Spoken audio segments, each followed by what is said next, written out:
I drove 6 hours to walk my only daughter down the aisle, but when I arrived at the gate, I didn't find a welcoming committee. I found a security guard holding a laminated photo of my face with a thick red line drawn through it. Beneath my picture were 4 words that ended my fatherhood forever. Do not let in. I didn't scream. I didn't beg. I simply turned my truck around and made one phone call. 4 hours later, the lights went out, the music stopped, and my daughter realized that her perfect day had ended the moment she decided I wasn't good enough to be part of it. Before I tell you how I turned her wedding into a lesson she will never forget, please like this video and subscribe to the channel. Tell me in the comments if you have ever been ashamed of your family, or if your family has ever been ashamed of you. I want to know your story.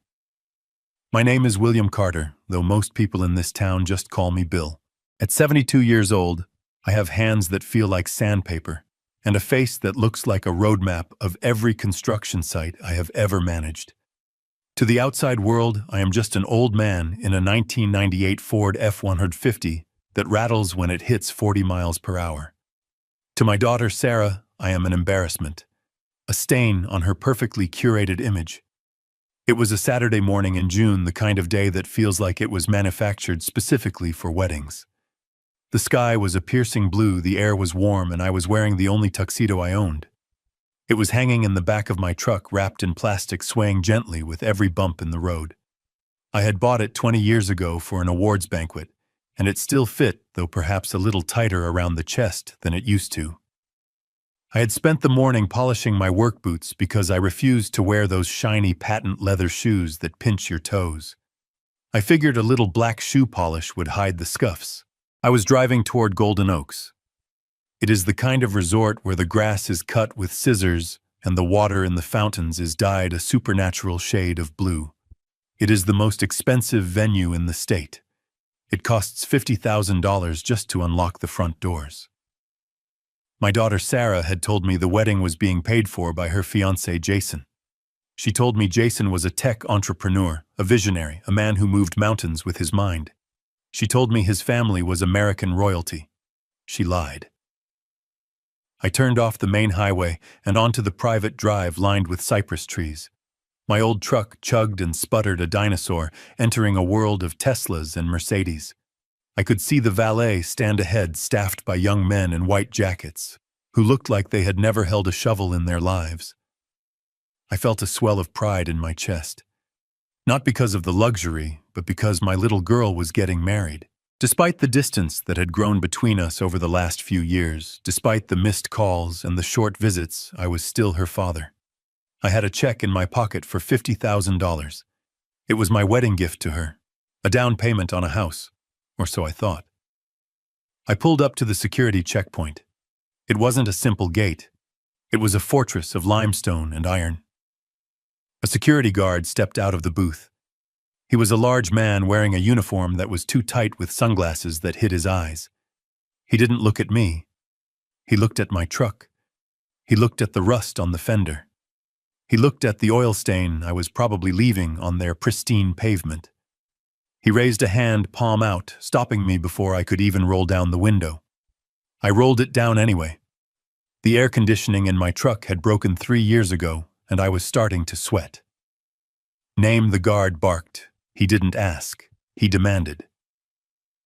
William Carter, I said, smiling. I am the father of the bride. The guard didn't check a list. He didn't look at a computer screen.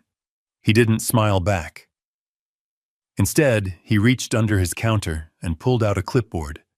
He held it up to my face. Clipped to the board was a photograph. It was a picture of me taken from a distance, probably with a cell phone zoom.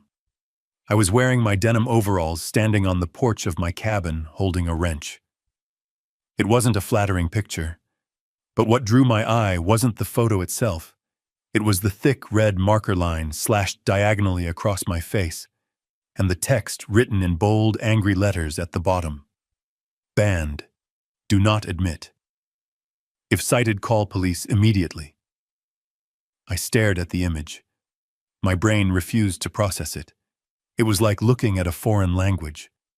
"There must be a mistake," I said, my voice calm, though my hands had started to grip the steering wheel so hard my knuckles were turning white.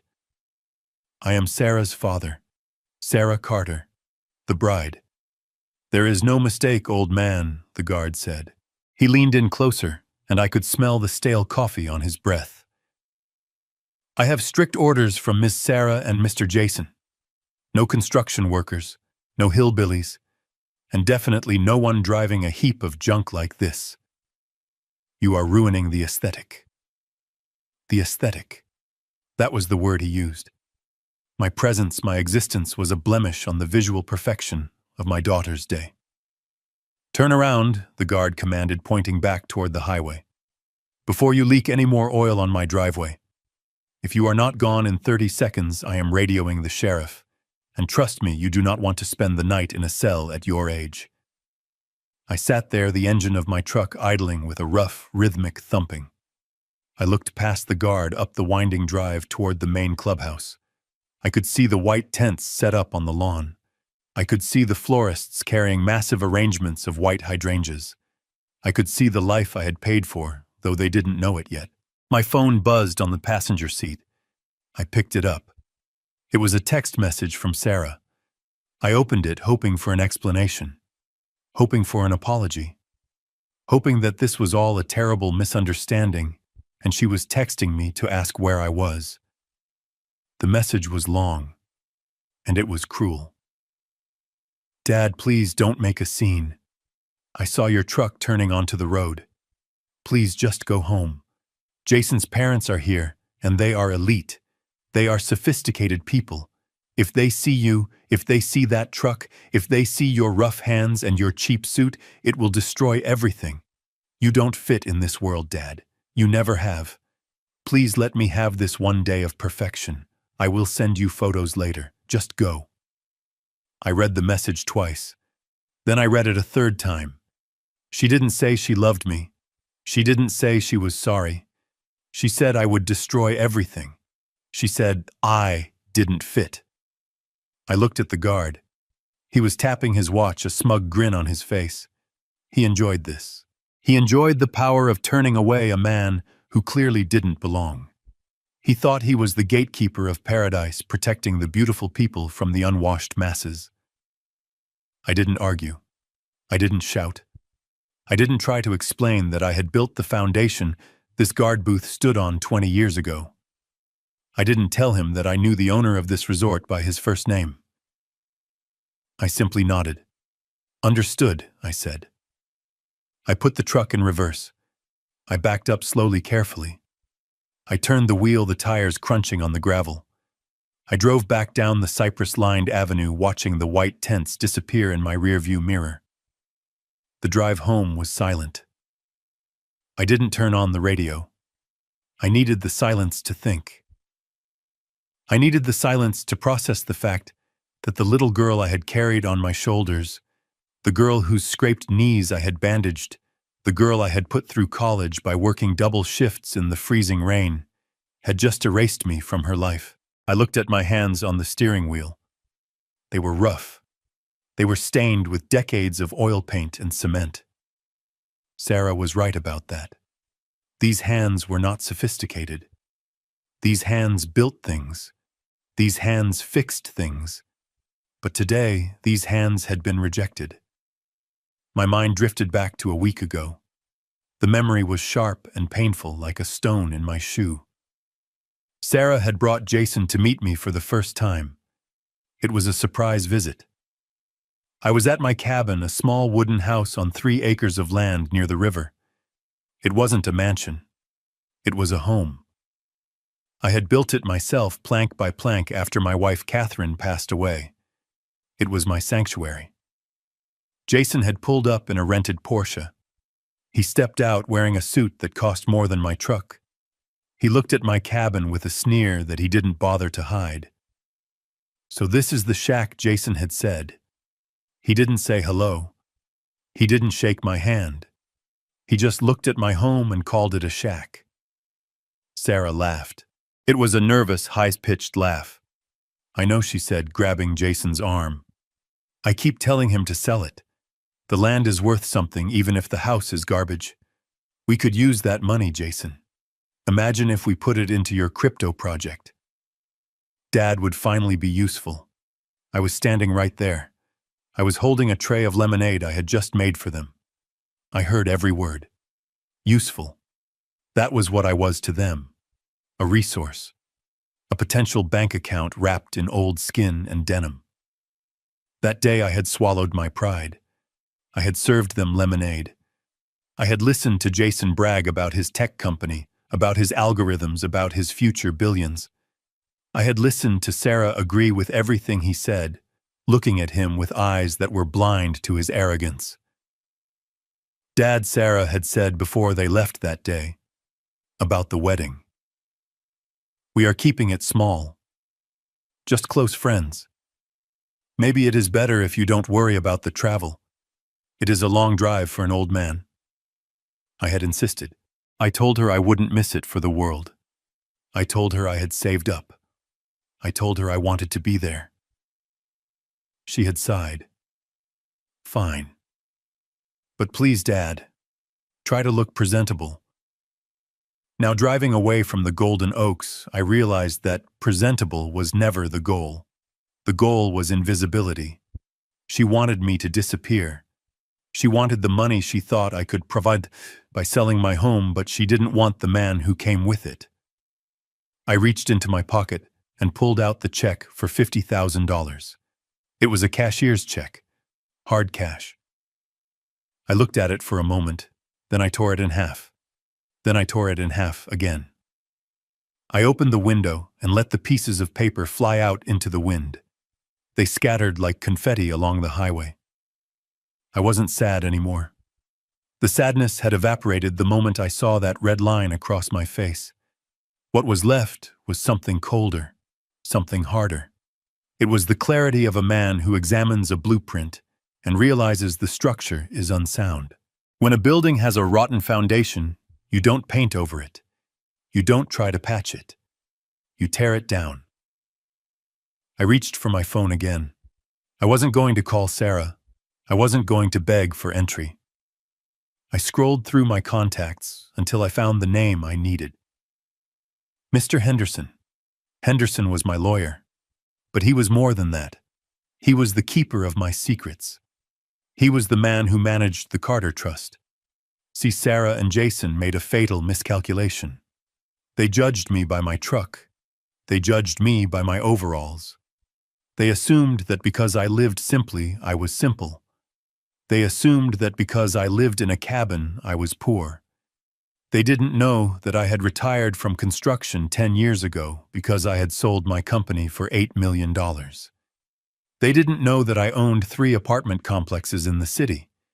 They didn't know that I was the silent majority shareholder of the hospitality group that owned the Golden Oaks Resort. I pressed the call button. Henderson answered on the second ring. Bill, is everything all right? The ceremony should be starting soon. It is not starting, Henderson, I said. My voice was steady. I want you to pull the file on the Golden Oaks event for today. The Sarah Carter and Jason Miller wedding. I have it right here, Henderson said. You paid the invoice in full last month, $200,000, under the anonymous donor clause, just like you asked. Sarah thinks Jason's family paid for it. Correction, I said. I want you to activate Clause 14C of the sponsorship agreement. There was a pause on the line. I could hear Henderson shuffling papers. Clause 14C. Bill, are you sure? That is the immediate revocation clause. It states that funding can be withdrawn instantly if the benefactor is insulted, refused entry, or treated with indignity by the beneficiaries. It is the nuclear option. I am sure, I said. I was refused entry. I was banned. There is a poster of my face at the security gate. Good God, Henderson whispered. His tone shifted from professional to furious. They did what? Shut it down, Henderson. I want you to call the venue manager. I want you to call the catering company. I want you to call the florists. Tell them the credit card on file has been reported stolen. Tell them the funding is pulled. Tell them to stop everything. Right now. Bill, the wedding is in progress. The guests are seated. If we do this, it will be chaos, I know, I said. I looked at the road stretching out before me. Do it. And Henderson. Yes, Bill. Call the resort management. Tell them I want access to the security camera feed. If I can't be there to see my daughter's big day, I want to watch it from my iPad. Consider it done, Henderson said. I hung up the phone. I was 20 minutes from home. 20 minutes until I could pour myself a drink, sit in my favorite chair, and watch the house of cards collapse. They wanted a wedding without me. They were about to get exactly what they asked for. But they forgot one thing. A wedding costs money, and the bank of Dad had just closed its doors forever. I pulled into the dirt driveway of my cabin. The sun was starting to dip lower in the sky, casting long shadows across the porch. It was peaceful here. The river flowed quietly in the distance. The birds were singing. It was a stark contrast to the storm I had just unleashed. I walked inside and didn't even turn on the lights. I went straight to the wall safe behind the painting of the old mill. I spun the dial. Click, click, click. The heavy door swung open. Inside were the deeds, the certificates, the proof of a lifetime of hard labor and smart investments. I took out the folder labeled Sarah. It contained the trust fund documents I had set up for her. A trust that would have given her a monthly allowance for the rest of her life. A trust that would have ensured she never had to worry about bills or rent or medical expenses. I took the folder to my desk. I opened the drawer and took out a red stamp. It was the stamp I used for rejected construction bids. Void. I stamped the first page, then the second, then the third. The sound of the stamp hitting the paper was loud in the quiet room. Thump, thump, thump. It wasn't anger. It was housekeeping. I was cleaning up the mess. I went to the kitchen and poured a glass of whiskey. It wasn't the expensive stuff Jason drank. It was the cheap stuff that burns on the way down. It tasted like truth. I sat down in my leather armchair and opened my iPad. I logged into the secure server for the Golden Oaks Resort. Henderson had worked fast. The login credentials were already in my inbox. I selected the camera feed for the grand ballroom. The image flickered to life. It was magnificent. Crystal chandeliers dripped from the ceiling. Tables were set with gold-rimmed plates and crystal glasses. Waiters were moving through the crowd with trays of champagne. I saw Sarah. She was standing near the head table looking radiant. She was laughing, holding a glass of wine, her other hand resting on Jason's arm. She looked happy. She looked relieved. She thought the problem me had been dealt with. I saw Jason. He was puffing out his chest, talking to a group of men, probably trying to sell them on some imaginary investment. He looked like he owned the place. I saw an older couple sitting next to them. A man in a tuxedo and a woman in a sequined gown. They looked distinguished. They looked wealthy. They must be the elite parents Sarah had told me about. I zoomed in. There was something odd about them. They didn't look at Jason with pride. They looked at their watches. They looked bored. They looked like they were on the clock. I took a sip of whiskey. Then it happened. On the screen, the massive crystal chandelier above the dance floor flickered. Once. Twice. Then it went dark. The music, which had been a soft orchestral swell, cut out abruptly with a screech of feedback. The room plunged into a twilight gloom lit only by the emergency exit signs and the few candles on the tables. I saw heads turn. I saw the confusion ripple through the crowd like a wheel. I saw Sarah's smile vanish. She tapped her microphone. Nothing. She looked around, her face twisting into a mask of irritation. Then a man in a dark suit walked onto the stage. I recognized him. It was Mr. Sterling, the general manager of the resort. He didn't have a microphone, so he cupped his hands around his mouth. I turned up the volume on my iPad. The security microphones were sensitive. I could hear the murmur of the crowd die down as Sterling began to speak. "Ladies and gentlemen," Sterling shouted, his voice echoing in the sudden silence. "I apologize for the interruption. However, we have just received notification that the funding for this event has been withdrawn. The credit line has been canceled by the account holder." I saw Sarah drop her wineglass. It shattered on the dance floor, red liquid splashing onto her white dress like a wound. "This is a private facility," Sterling continued, his voice devoid of sympathy. "Without payment, we cannot continue services. The kitchen has been closed. The bar is closed. We are asking all guests to please vacate the premises within 15 minutes. The room exploded into chaos. Sarah lunged at Sterling. I could hear her screaming, her voice shrill and panicked. "What are you talking about? My husband paid for this. Check the card again." Sterling held up a tablet. He showed her the screen. "The payment was made by the Carter Trust, ma'am. The authorization came from Mr. William Carter. He has reported the transaction as unauthorized use of funds and issued a stop payment order." I watched Sarah's face. The color drained out of it so fast, she looked like a ghost. "My father," she whispered. The microphone picked it up perfectly. "My father doesn't have any money. He lives in a shack." "I don't know about that, ma'am," Sterling said, stepping back to avoid her grasping hands. "I only know that the Carter Trust owns a significant portion of this resort, and Mr. Carter's word is law here. You have 14 minutes left." I took another sip of whiskey. The burn was good. This was just the beginning. The lights were out, but the real show was about to start. Sarah was about to learn that when you ban the man who built the foundation, the whole house comes crashing down. I stepped inside the cabin and let the heavy oak door click shut behind me. The silence was immediate and absolute. I did not reach for the light switch. I did not need to see the worn rug or the chipped paint on the walls to know where I was. I knew every inch of this floor because I had laid it myself 40 years ago.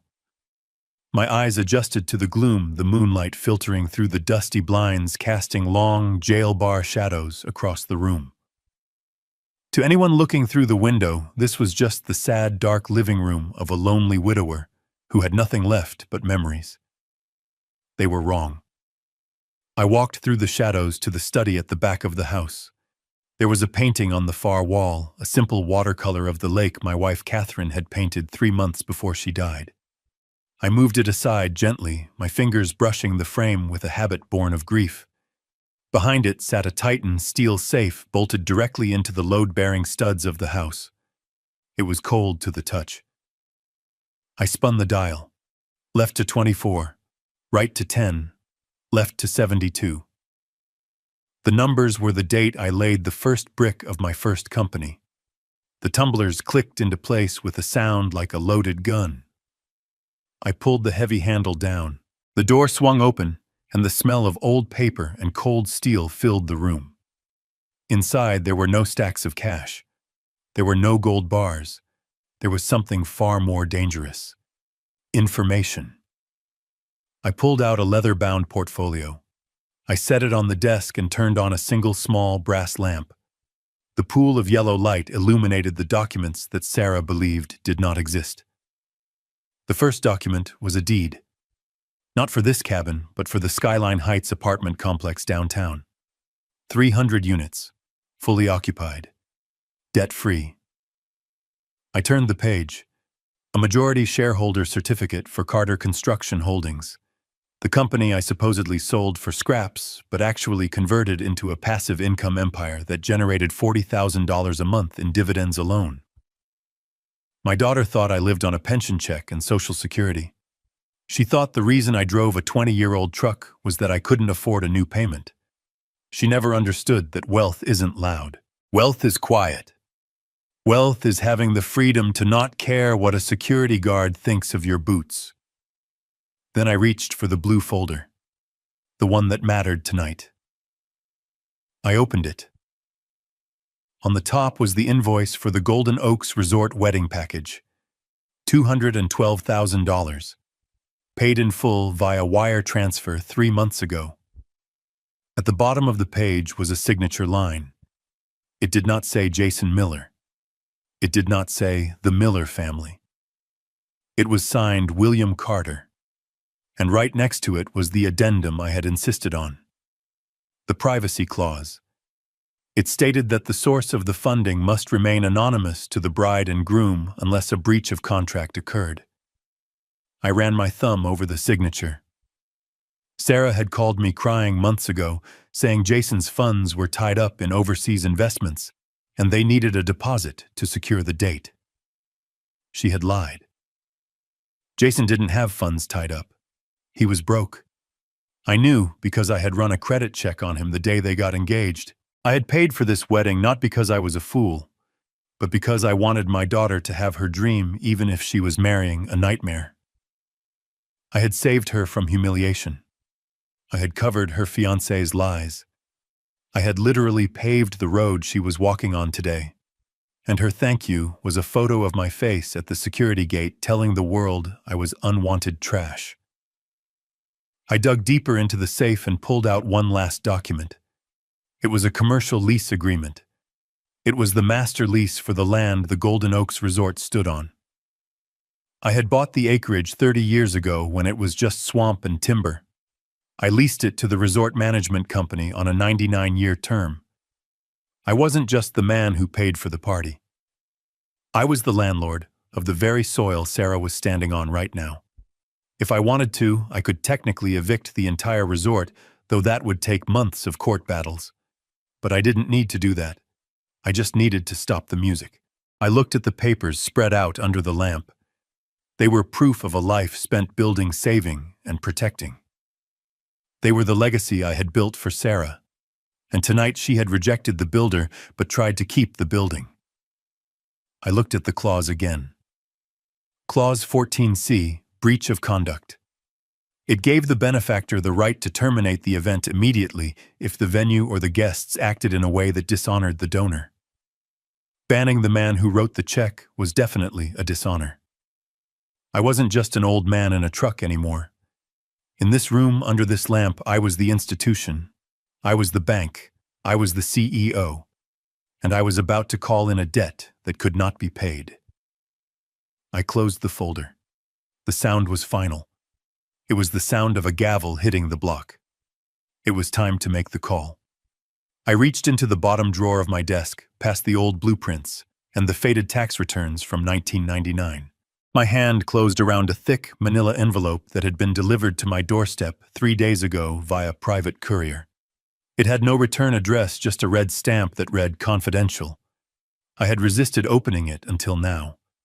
A part of me, the part that was just a father who wanted to walk his little girl down the aisle, had wanted to believe the fairy tale. I wanted to believe that Jason really was the tech visionary Sarah claimed he was. I wanted to believe that she had found a partner who could provide for her the way I always had. But the builder in me, the man who knows that you never pour concrete until you have tested the soil, knew better. I had hired Reynolds, the best private investigator in the state, a month ago, when Sarah started asking me for large sums of cash to cover investment opportunities Jason had found. I pulled the tab on the envelope. The sound of the paper tearing was sharp in the quiet room. I slid the contents out onto the desk right next to the deed to the resort. It was a dossier. A thick stack of paper clipped together, smelling of toner and cold hard facts. The first page was a summary. A background check on one Jason Alexander Miller. I scanned the basic information. Date of birth, social security number, last known address. It wasn't the penthouse apartment Sarah had bragged about. It was a sublet in a transient neighborhood near the airport. Then I got to the employment history. Sarah had told me Jason was the CEO of a company called Nebulous Systems. She said they were revolutionizing the blockchain. She used words like synergy and disruption. I looked at the report. Reynolds was thorough. Occupation, unemployed. Previous employment, shift supervisor at a car rental agency, terminated for cause. Sales associate at a cell phone kiosk, quit after 3 months. There was no Nebulous Systems. There was no tech empire. There was just a website registered on a free domain host 3 months ago, populated with stock photos of people shaking hands in glass conference rooms. The CEO headshot wasn't even Jason. It was a model from a stock image library. I turned the page and felt a cold knot tighten in my stomach. The financial section. This was where the fairy tale turned into a horror story. Jason didn't have millions. He had debt.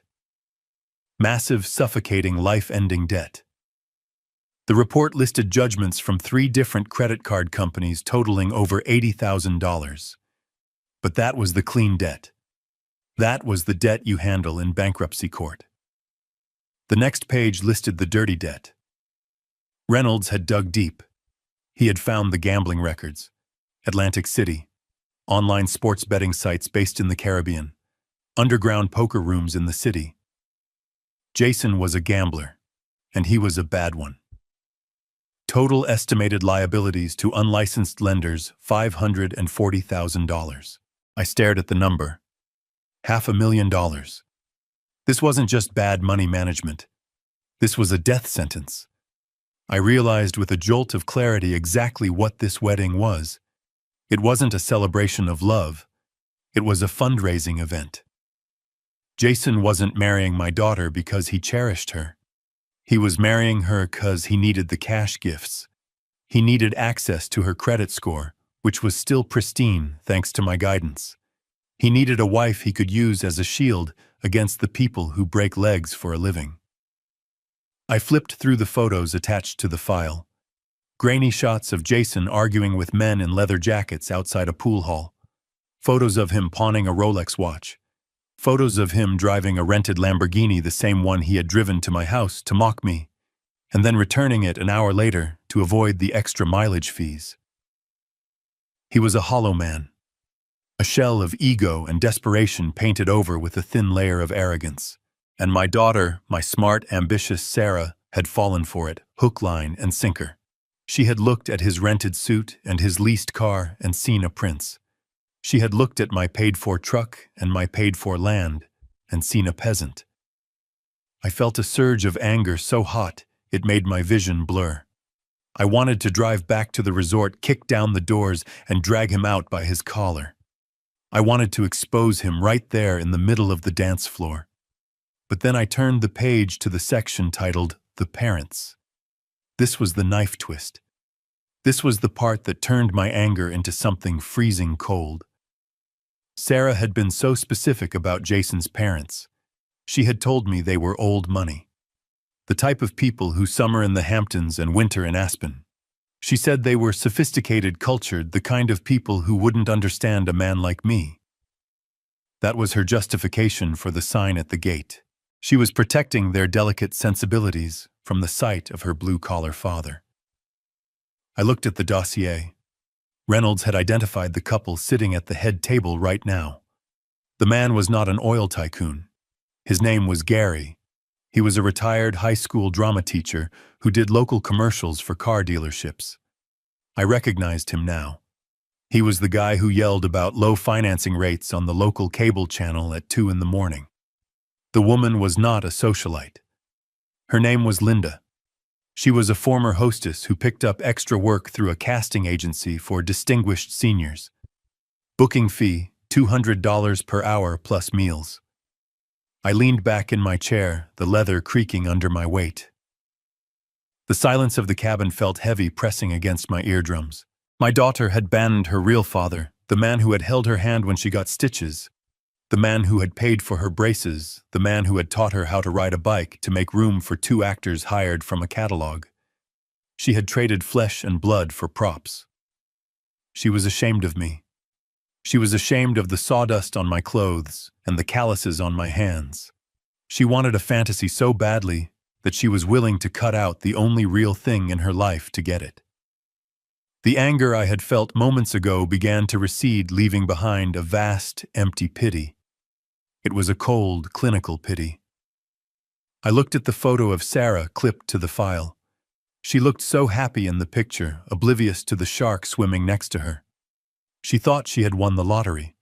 She thought she was ascending into the elite class. She was actually walking into a trap, Jason was going to drain her dry. He was going to take every penny I had given her over the years.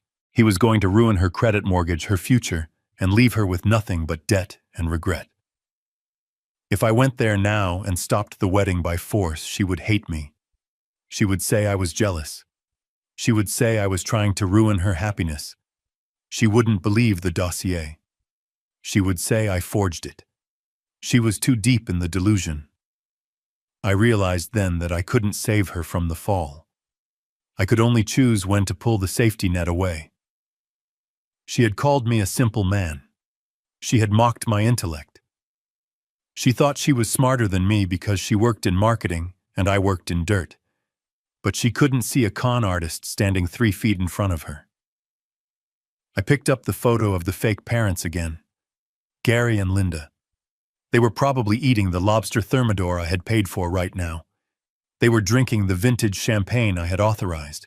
They were playing their roles perfectly, smiling and nodding, checking their watches, waiting for their shift to end so they could collect their check and go home. And Sarah. She was beaming at them, desperate for their approval, desperate to be accepted into a family that didn't exist. It was pathetic. It was the most tragic thing I had ever seen. My eyes moved to the bottom of the dossier where Reynolds had stapled a printout of Jason's text messages. He had managed to clone Jason's phone for a brief window. The texts were from yesterday. From Jason to a contact named Vinny, "Don't worry about the payment. The wedding is tomorrow." The old man gave her a fat check, plus the cash gifts. "I'll have your $50K by Monday. Just call off the dogs." From Sarah to Jason, I handled my dad. "He won't be coming. I told security to keep him out. I don't want him embarrassing your parents." From Jason to Sarah, "Good girl. We don't need that trash around us. We are building an empire, babe." Trash. That is what he called me. And she agreed. Good girl, he called her. Like she was a dog he had trained to bite the hand that fed her. I closed the dossier. The pity hardened into resolve. I wasn't just an excluded father anymore. I was the judge, and the verdict was guilty. She wanted to live in a fantasy fine. I would let the fantasy play out until the lights went off. I would let her stand in the dark with her fake husband and her fake in-laws. I would let her feel the cold reality of the world she had chosen. I wasn't doing this to be cruel. I was doing this because it was the only lesson she would ever understand. You cannot build a life on lies. You cannot build a future on debt. And you certainly cannot build happiness by discarding the people who love you. I looked at the phone on my desk. It was time to make the call to Henderson. It was time to cut the power. It was time to show Sarah exactly what her empire was worth when the Bank of Dad stopped making deposits. I reached for the receiver. My hand was steady. I didn't feel like crying anymore. I felt like working. And tonight, my work was demolition. I was going to bring the whole house down, brick by fake brick. I picked up the receiver of the landline on my desk. It was an old, heavy black phone, the kind that feels like a weapon in your hand. I dialed Arthur Henderson's private mobile number. I didn't need to look it up. I had memorized it 20 years ago when he helped me navigate the zoning wars that allowed me to build the very resort where my daughter was currently celebrating her exclusion of me. The line rang once, twice, then a click. Bill Henderson's voice came through crisp and professional, though I could hear the faint hum of background noise. He was likely in his home office, monitoring the situation, waiting for the other shoe to drop. He knew me too well to think I would just drive away into the sunset. "It is time, Arthur," I said. My voice didn't shake. It didn't waver. It sounded like it did when I used to call a foreman to tear down a framing job that wasn't up to code. Flat. Final. There was a pause on the other end. A long, heavy silence. "You want to execute Clause 14C?" Henderson asked. He didn't sound surprised, just resigned. He was a good lawyer. He knew that when a contract is breached, the remedy must be enforced. "Execute it," I confirmed. "But I do not just want the funding pulled. I want a complete facility lockout. We are moving from a sponsorship withdrawal to a hostile shutdown. I leaned forward in my chair, resting my elbows on the dossier of Jason's lies. Walk me through the kill switch, Arthur. I want to know exactly what is going to happen. Henderson cleared his throat. I could hear the rustle of papers. All right, Bill. I have the master control agreement for Golden Oaks open. As the majority shareholder of the holding company, you have executive override on all facility operations. Step 1 is the financial severance. I am logging into the merchant portal right now. I waited. I took a sip of whiskey. Done, Henderson said. The master account linked to the event has been frozen. The credit limit has been set to 0. Any further charges attempted by the venue staff for drinks overtime or incidentals will be declined instantly. The open bar tab is now a dead account. Good, I said. Now the infrastructure. I want the room dead, Arthur.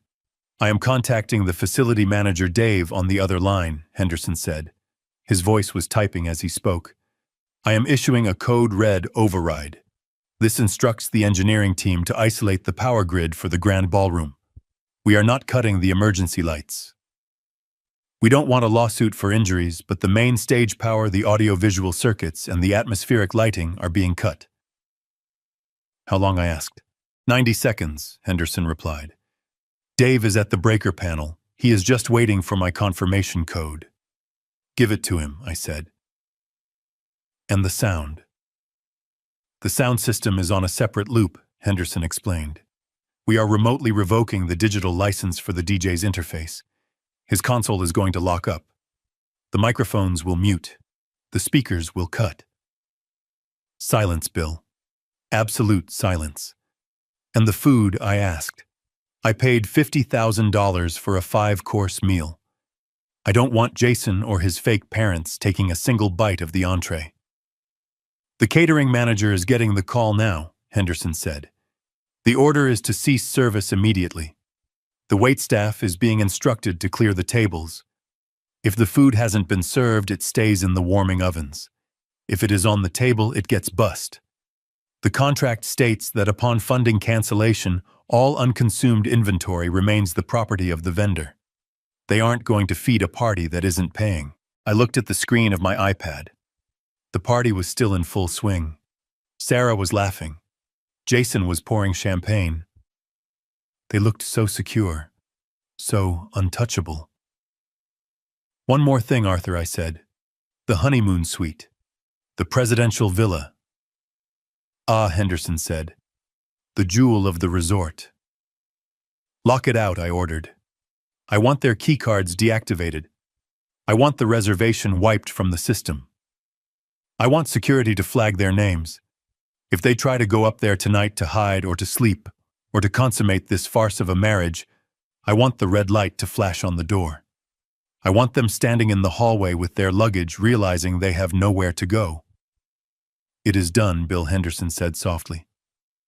I just sent the command to the central server. The keys are plastic scrap. The room has been released back into inventory. I took a deep breath. It was a strange sensation wielding this kind of invisible power. I wasn't shouting. I wasn't making a scene. I was sitting in a dark cabin miles away, flipping switches that would dismantle my daughter's world. It felt like surgery, necessary, painful, and precise. Bill Henderson said, his voice breaking his professional detachment for a moment. Are you sure? Once I give Dave the final go-ahead on the power, there is no unringing this bell. The humiliation will be public. It will be total.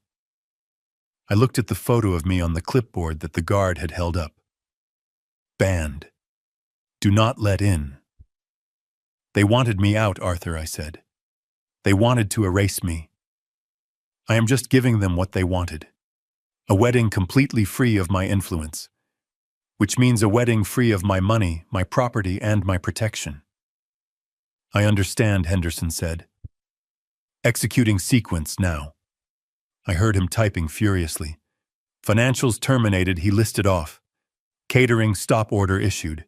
Security alerted to remove unauthorized guests once the contract is voided, and power cut initiated. I watched the screen. It's happening, Henderson said. Goodbye, Bill.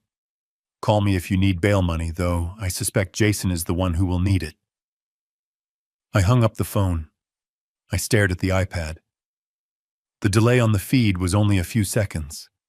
I saw the moment the order hit the system. I saw the chandeliers flicker. I saw the lights die. I saw the darkness swallow the room, leaving only the terrified faces illuminated by the flickering candles. It was done. The builder had pulled the cornerstone. Now I just had to watch the collapse. I poured another 2 fingers of whiskey into my glass and leaned closer to the iPad screen. The feed from camera 4 offered a panoramic view of the grand ballroom, a high-angle shot that made the guests look like chess pieces on a very expensive board. It was a scene of absolute manufactured perfection. The floral centerpieces were towering sculptures of white orchids and hydrangeas costing $300 a table. The linens were crushed velvet in a shade of champagne that Sarah had insisted was essential for the ambiance. The light from the crystal chandeliers refracted through the room, creating a shimmering golden haze that softened the edges of reality. It was beautiful. It was expensive. And it was entirely fraudulent. I zoomed in on the head table. There was Jason standing up holding a flute of Dom Perignon. Even through the digital feed, I could see the sheen of sweat on his forehead. He was in his element, or at least the element he desperately pretended to belong to. He was wearing a tuxedo that fit him a little too well, likely tailored within an inch of its life to hide the fact that he was a man crumbling under the weight of $500,000 in debt. He was gesturing expansively with his free hand, addressing a group of men at the adjacent table. These weren't friends. I recognized one of them. It was the local Lexus dealer. Jason wasn't celebrating his marriage. He was networking. He was pitching. I turned up the volume on the iPad. The ambient noise of clinking silverware and polite laughter filled my quiet cabin. I could catch snippets of Jason's voice, loud and brash, cutting through the murmur. Blockchain integration, he was saying, pumping his fist slightly. We are talking about a paradigm shift in how assets are liquidated. Nebulous Systems isn't just a company, gentlemen. It is a movement. You get in on the ground floor now, and in 6 months you are looking at a 10x return. Conservative estimate. He took a swig of champagne, not sipping it like a gentleman, but gulping it like a man who needed the liquid courage. He looked manic. His eyes darted around the room, scanning the exits, scanning the faces, perhaps looking for the debt collectors he knew were circling. But to the room, he was the picture of young, aggressive success. He was selling the dream, and everyone was buying it because the venue was so opulent, the wine was so good, and the lie was so pretty. Then the camera panned slightly to the left, and I saw Sarah. My heart didn't break. It had already broken at the gate. Now it just felt heavy like a stone sinking in mud. She looked radiant. Her dress was a Vera Wang custom design silk and lace costing more than my first car. She had her hand resting on the table displaying the diamond ring Jason had bought on credit that was likely secured against her own social security number without her knowledge. She wasn't looking at Jason with love. She was looking at him with triumph. She was scanning the room and her eyes soaking in the envy of her bridesmaids, the approval of the guests, the sheer magnitude of the event. She was smiling the smile of someone who believes they have pulled off the heist of the century. She had successfully exorcised her past. She had scrubbed away the blue-collar stain of her upbringing. There were no rough hands here. No old trucks. No embarrassing fathers in denim. Just gold crystal and the illusion of aristocracy. She turned to the woman sitting next to her, Linda the actress, hired for $200 an hour. Sarah leaned in and whispered something, laughing softly. Linda laughed back, a practiced hollow sound, and patted Sarah's hand. It was a performance within a performance. Sarah was desperate for this woman's approval, desperate to be accepted by this fake matriarch of a fake dynasty. She was preening under the attention of a stranger she thought was her mother-in-law. It was excruciating to watch. It was like watching a child play house in a building that was on fire. I watched as a waiter approached the head table with a silver tray. He placed a plate of filet mignon in front of Jason. I knew that steak. It was Japanese A5 Wagyu, $80 a pound. I had approved the invoice myself. Jason picked up his knife and fork, sawing into the meat with an aggression that betrayed his nerves.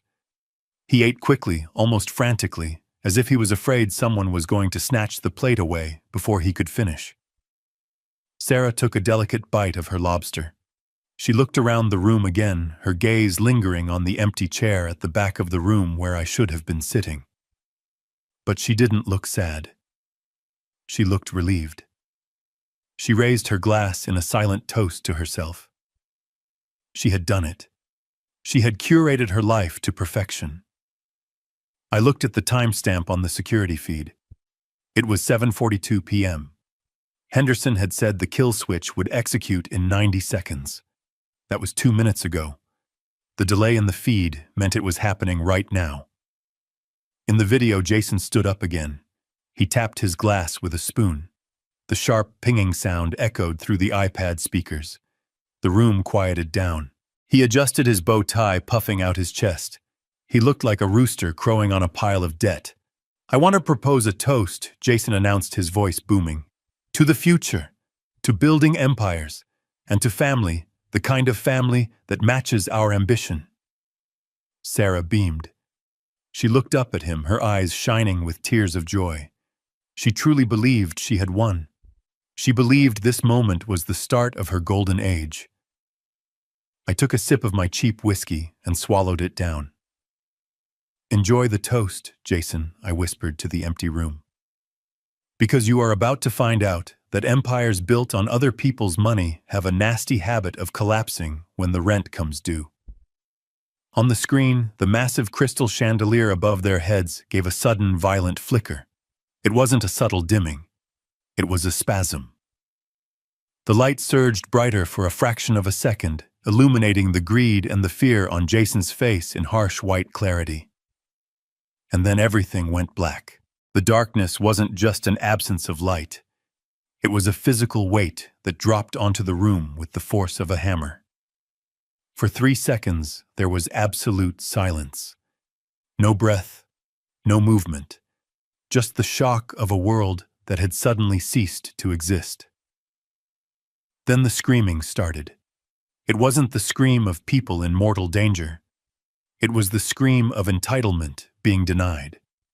It was the sound of 200 people realizing their comfort had been snatched away without permission.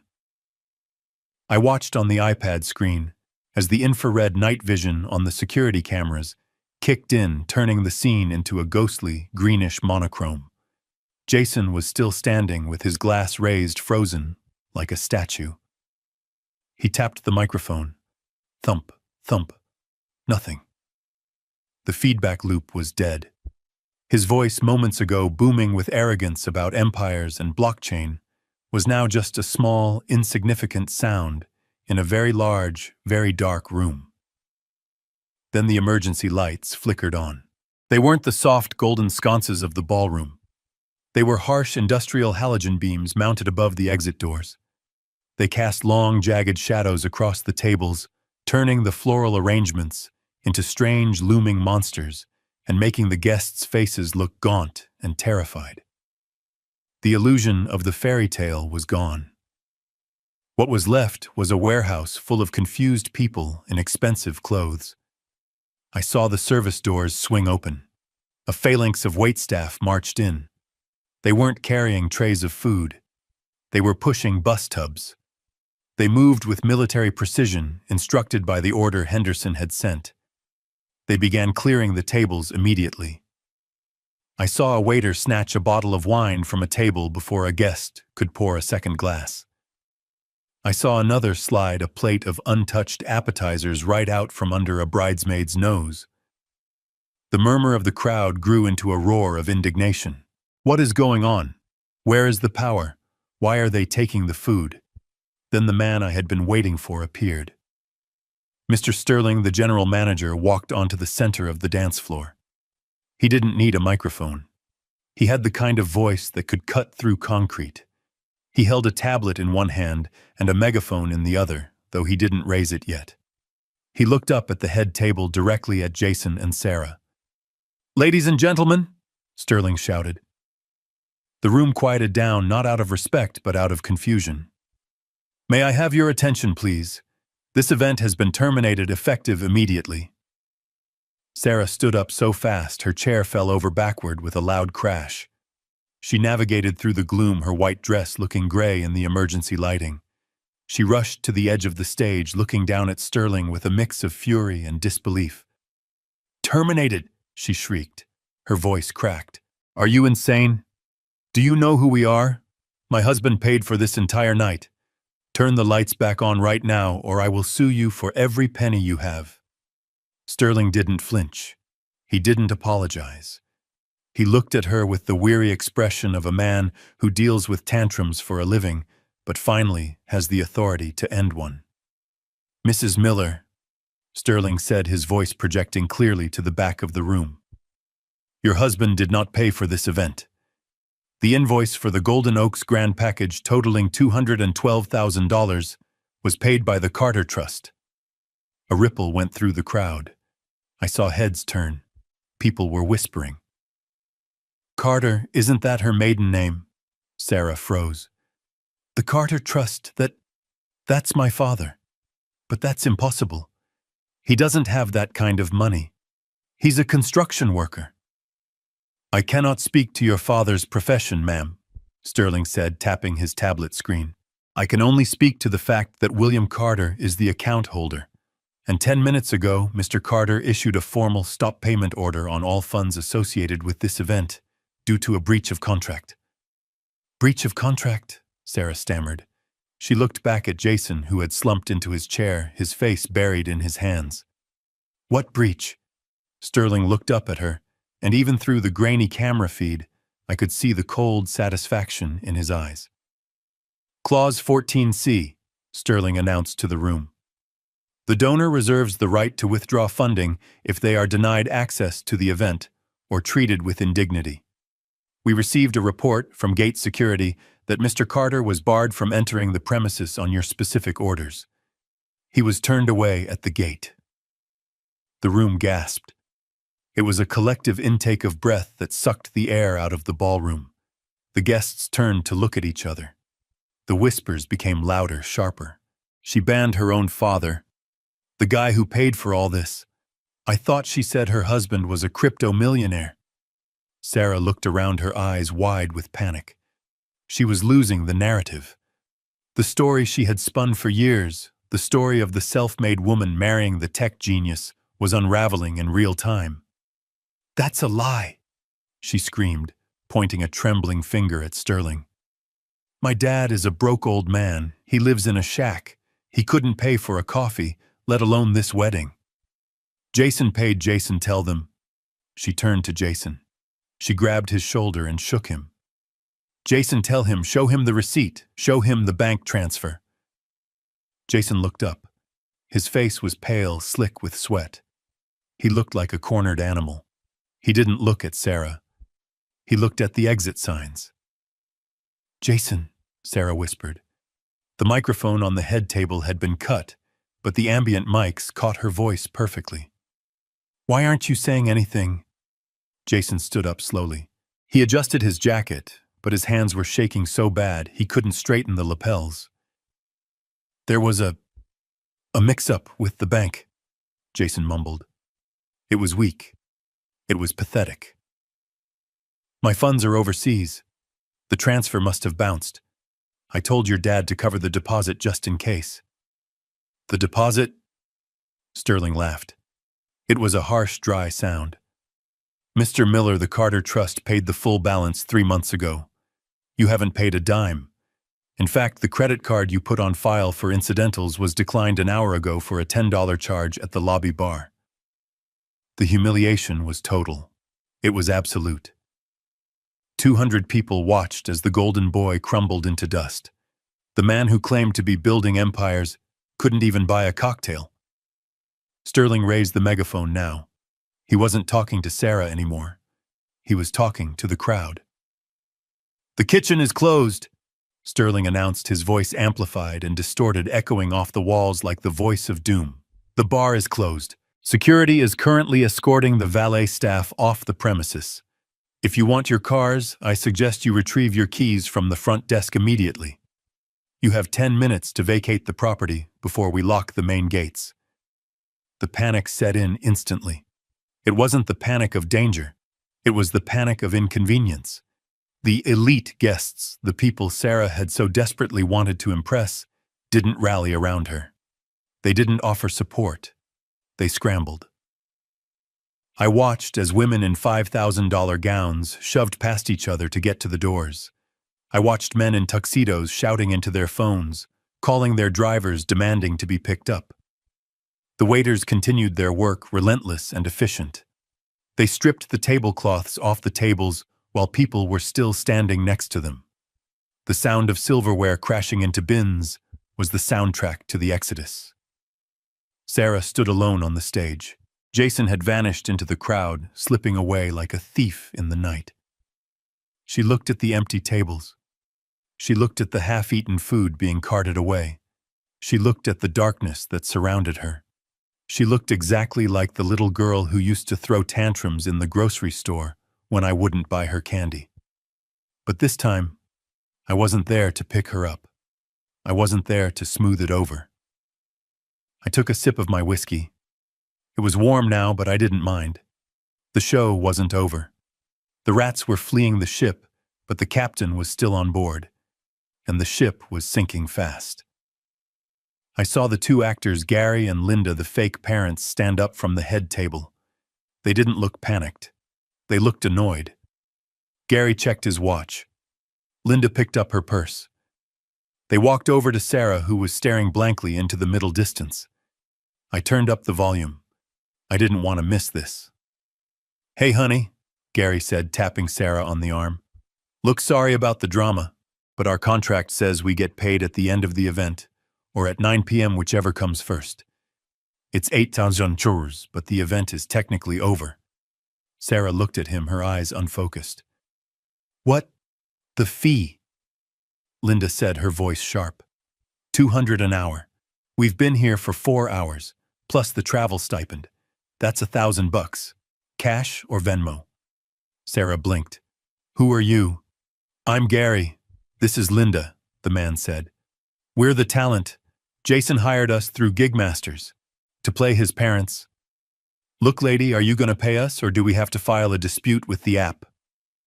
Sarah's knees gave out. She sat down hard on the edge of the stage, her expensive dress pooling around her like a deflated parachute.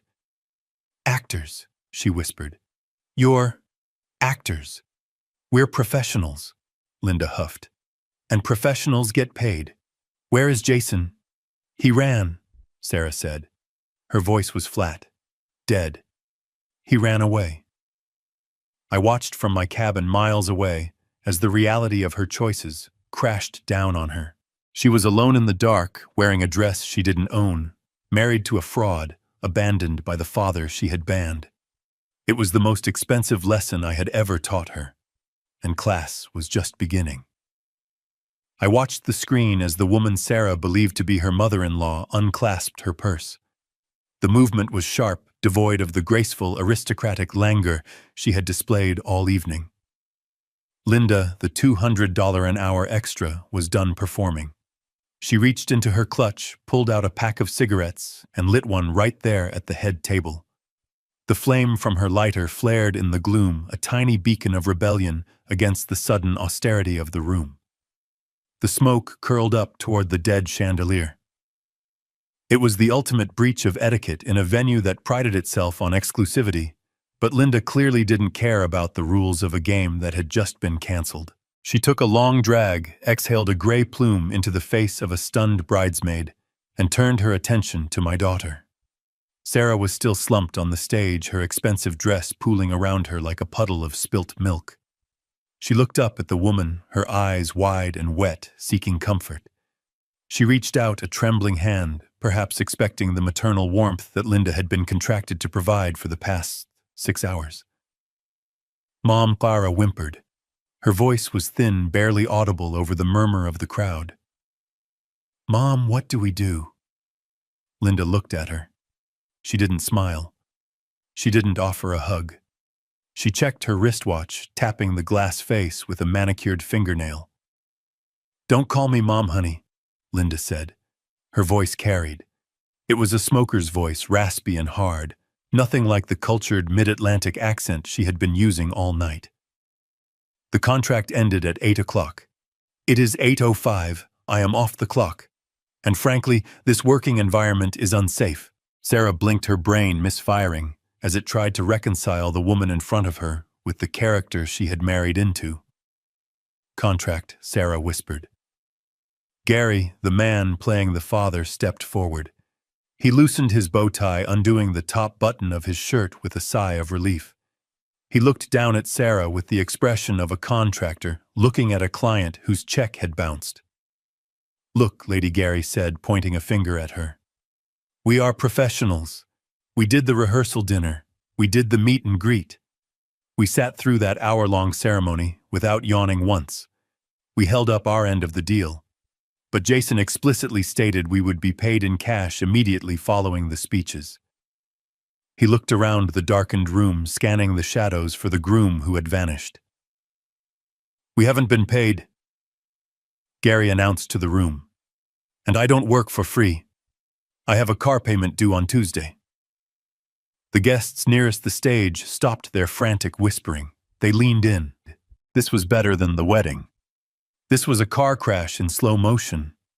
You're actors, a woman in the front row asked. I recognized her. It was Sarah's college roommate, a girl who had always made Sarah feel inferior about her background. Gary turned to the crowd and gave a theatrical bow. Gary Henderson, SAG-AFTRA. Eligible at your service, he said. You might recognize me from the Tri-State Mattress Depot commercials. I'm the guy who sleeps on the cloud. A ripple of recognition went through the crowd. Someone laughed. It was a short, sharp bark of disbelief. Wait, a man shouted from table 4. You told me you made your fortune in offshore drilling. We spent 20 minutes talking about oil futures. I improvised, Gary shrugged. It is called method acting. I Googled it in the car on the way over. The humiliation was expanding, radiating outward from Sarah like a shockwave. She scrambled to her feet, her heels slipping on the polished floor. Stop it, she screamed. Stop talking. You are Jason's parents. You live in Martha's Vineyard. You have a yacht. Linda blew another stream of smoke into the air. Honey, I live in a 2-bedroom apartment in Queens and I take the subway, she said flatly. The only yacht I have ever been on is the Staten Island ferry. Now, are you going to pay us, or do we have to call the police and report a theft of services? Sarah looked around wildly. Jason, she shrieked. Jason, tell them to stop. But Jason was gone. The rat had scurried off the ship the moment the water started rushing in. Sarah stood alone, surrounded by the wreckage of her lies.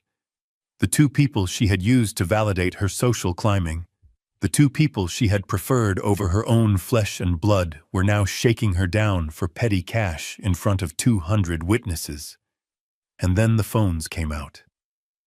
It started with 1 or 2, a discreet lift of a smartphone, a quick snap.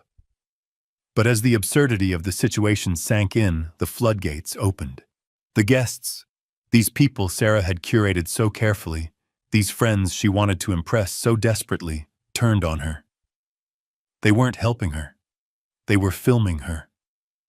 I watched on my screen as dozens of small rectangular lights illuminated the darkness. They were like fireflies surrounding a dying animal. The flashes popped, blinding Sarah, freezing her terror in high definition. I could see their lips moving. I didn't need audio to know what they were saying. They were live streaming. They were posting stories. They were typing hashtags. Wedding fail. Groom missing. Fake parents. Sarah covered her face with her hands. She tried to hide, but there was nowhere to go. She was trapped in the center of the room, illuminated by the merciless glow of social media. This is what she wanted, I thought, taking a sip of whiskey. She wanted to be the center of attention. She wanted to be viral. She wanted everyone to look at her. Well, they were looking now. One of the bridesmaids, a girl in a pink dress, who looked like she had cost more than my entire house, stepped up to the edge of the stage. She didn't offer a hand to help Sarah down. She held up her phone and started recording a selfie video with Sarah sobbing in the background. "Oh my God, you guys," the bridesmaid said, her voice carrying to the security mic. "You will not believe this. The groom is a fraud. The parents are paid actors, and the bride just got dumped at the altar because the checks bounced. This is literally the most insane thing I have ever seen." Sarah heard her. She lowered her hands. She looked at her friend. "Becky," Sarah whispered. "Please, don't." Becky didn't stop recording. She just pivoted to get a better angle of the fake mother smoking a cigarette. "This is gold," Becky said. I watched Sarah's posture collapse. It wasn't just fear anymore. It was the crushing weight of realization. She was realizing that these people weren't her friends. They were an audience, and she had just become the entertainment. Linda stepped closer to Sarah, invading her personal space. "Look, sweetheart," Linda said, her voice dropping to a menacing growl. "Jason owes us $2,000. If he is not here, the debt falls to you. You are the bride. You are the partner. Pay up." "I don't have it," Sarah sobbed. "I don't have any money. Jason handled everything." "Then give me the ring," Linda said. I sat up straight in my chair. What Sarah gasped, clutching her left hand. "The ring," Linda repeated. She reached out and grabbed Sarah's wrist. "It looks like a 2-carat stone. If it is real, it will cover our fee. If it is cubic zirconia, I am going to be very upset." "No," Sarah screamed, trying to pull away. "It is my engagement ring." "It is collateral," Gary added, stepping in to block Sarah's retreat. "Hand it over and we walk. Don't hand it over and we call the cops. Theft of services is a misdemeanor, but with the amount involved here, we might be able to push for grand larceny if we pool our claims." The guests were laughing now. Not a polite titter, but a cruel, raucous laughter. They were cheering for the actors. They were chanting, "Give her the ring, give her the ring." It was a mob dressed in tuxedos and evening gowns. They had been denied their dinner, they had been denied their party, and now they wanted blood. They wanted a sacrifice. Sarah looked at the crowd. She looked at the faces of the people she admired, the people she had banned me to impress, and she saw nothing but mockery. She looked down at her hand. Her fingers were trembling so violently, the diamonds sparked in the gloom. "Fine," she screamed. Take it, and get out." She wrenched the ring off her finger. She didn't hand it to Linda. She threw it. The ring skittered across the floor, spinning like a top. Linda moved with surprising speed for a woman of her age. She snatched it up before it could roll into a vent. She held it up to the beam of an emergency light, squinting at it. "It looks decent," Linda judged. "Probably worth a pawn shop quick sale." She looked at Gary. "We're good." "We're good," Gary said. He looked at Sarah one last time. He didn't say sorry. He didn't say goodbye. He just buttoned his collar, fixed his tie, and slipped back into the character of a man who had better places to be. "Pleasure doing business with you," he said. The two actors turned and marched off the stage, pushing their way through the crowd of jeering guests. They exited through the service doors, vanishing into the night, with the symbol of my daughter's marriage in a pocket next to a pack of cigarettes. Sarah stood frozen. She looked at her bare hand. The pale strip of skin where the ring had been was the only clean thing left on her. The guests began to filter out, their entertainment concluded. They didn't say goodbye to the bride. They walked past her as if she were a piece of furniture. I heard snippets of their conversations as they passed the microphones. What a disaster. I knew she was trash. Did you see the dad? Or the fake dad? Who even does that? Sarah sank to her knees on the dirty floor of the stage. The flowers were wilting in the heat of the unventilated room. The darkness was absolute now, save for the cruel spotlight of the exit signs. She was alone. Truly, completely alone. I reached for the bottle of whiskey. It was empty. Good, I thought. I didn't need to drink anymore. I needed a clear head for what came next. The destruction phase was over. The foundation had been blasted. The walls had crumbled. Now my daughter was sitting in the rubble. She pulled her knees to her chest and buried her face in her arms. Her shoulders shook. I watched her cry for a minute, 2 minutes, 5. She pulled her phone out of her dress pocket. I saw the screen light up her tear-streaked face. She dialed a number. My phone rang on the desk. I looked at the caller ID. Sarah. I didn't answer. I let it ring. Once, twice, 3 times, she needed to sit in the dark a little longer. She needed to understand that the man she had banned wasn't just a guest she could summon back when the party went wrong. I wasn't a backup plan. The ringing stopped. She lowered the phone. She looked at the screen confused. She wasn't used to me not answering. I had answered every call for 29 years. But tonight, the line was dead. She stood up shaky and unstable on her heels. She looked around the empty room one last time. She realized no one was coming to save her. Jason was gone. The fake parents were gone. The guests were gone. She had to walk out of there on her own 2 feet. I watched her take the first step off the stage. She stumbled, nearly falling, but caught herself on a chair. She kicked off her expensive shoes. She left them there, lying on the floor like dead birds. She started walking toward the exit barefoot. I closed the iPad cover. The screen went black. I knew where she was going. There was only one place left for her to go. I stood up and walked to the front door of my cabin. I unlocked it. But I didn't open it. I left the chain on. She was coming home. But home wasn't a refuge anymore. It was a checkpoint. And this time I was the one holding the list. The phone rang again. It was a shrill, desperate sound that cut through the quiet of my cabin. I looked at the caller ID glowing in the dark. Sarah. I let it ring 4 times. I wanted her to sit in that silence. I wanted her to feel the weight of the distance she had placed between us. On the 5th ring, I picked up. I didn't say hello, I just pressed the phone to my ear and waited. Dad Sarah screamed. Her voice was unrecognizable. It was raw, shredded by hysteria and confusion. Dad. What is happening? The manager says you cut the power. He says you own the trust. Tell them it is a mistake. Tell them to turn the lights back on. I took a slow breath. I looked at the screen where she was pacing back and forth in the dark, clutching her phone like a lifeline. It is not a mistake, Sarah, I said. My voice was calm.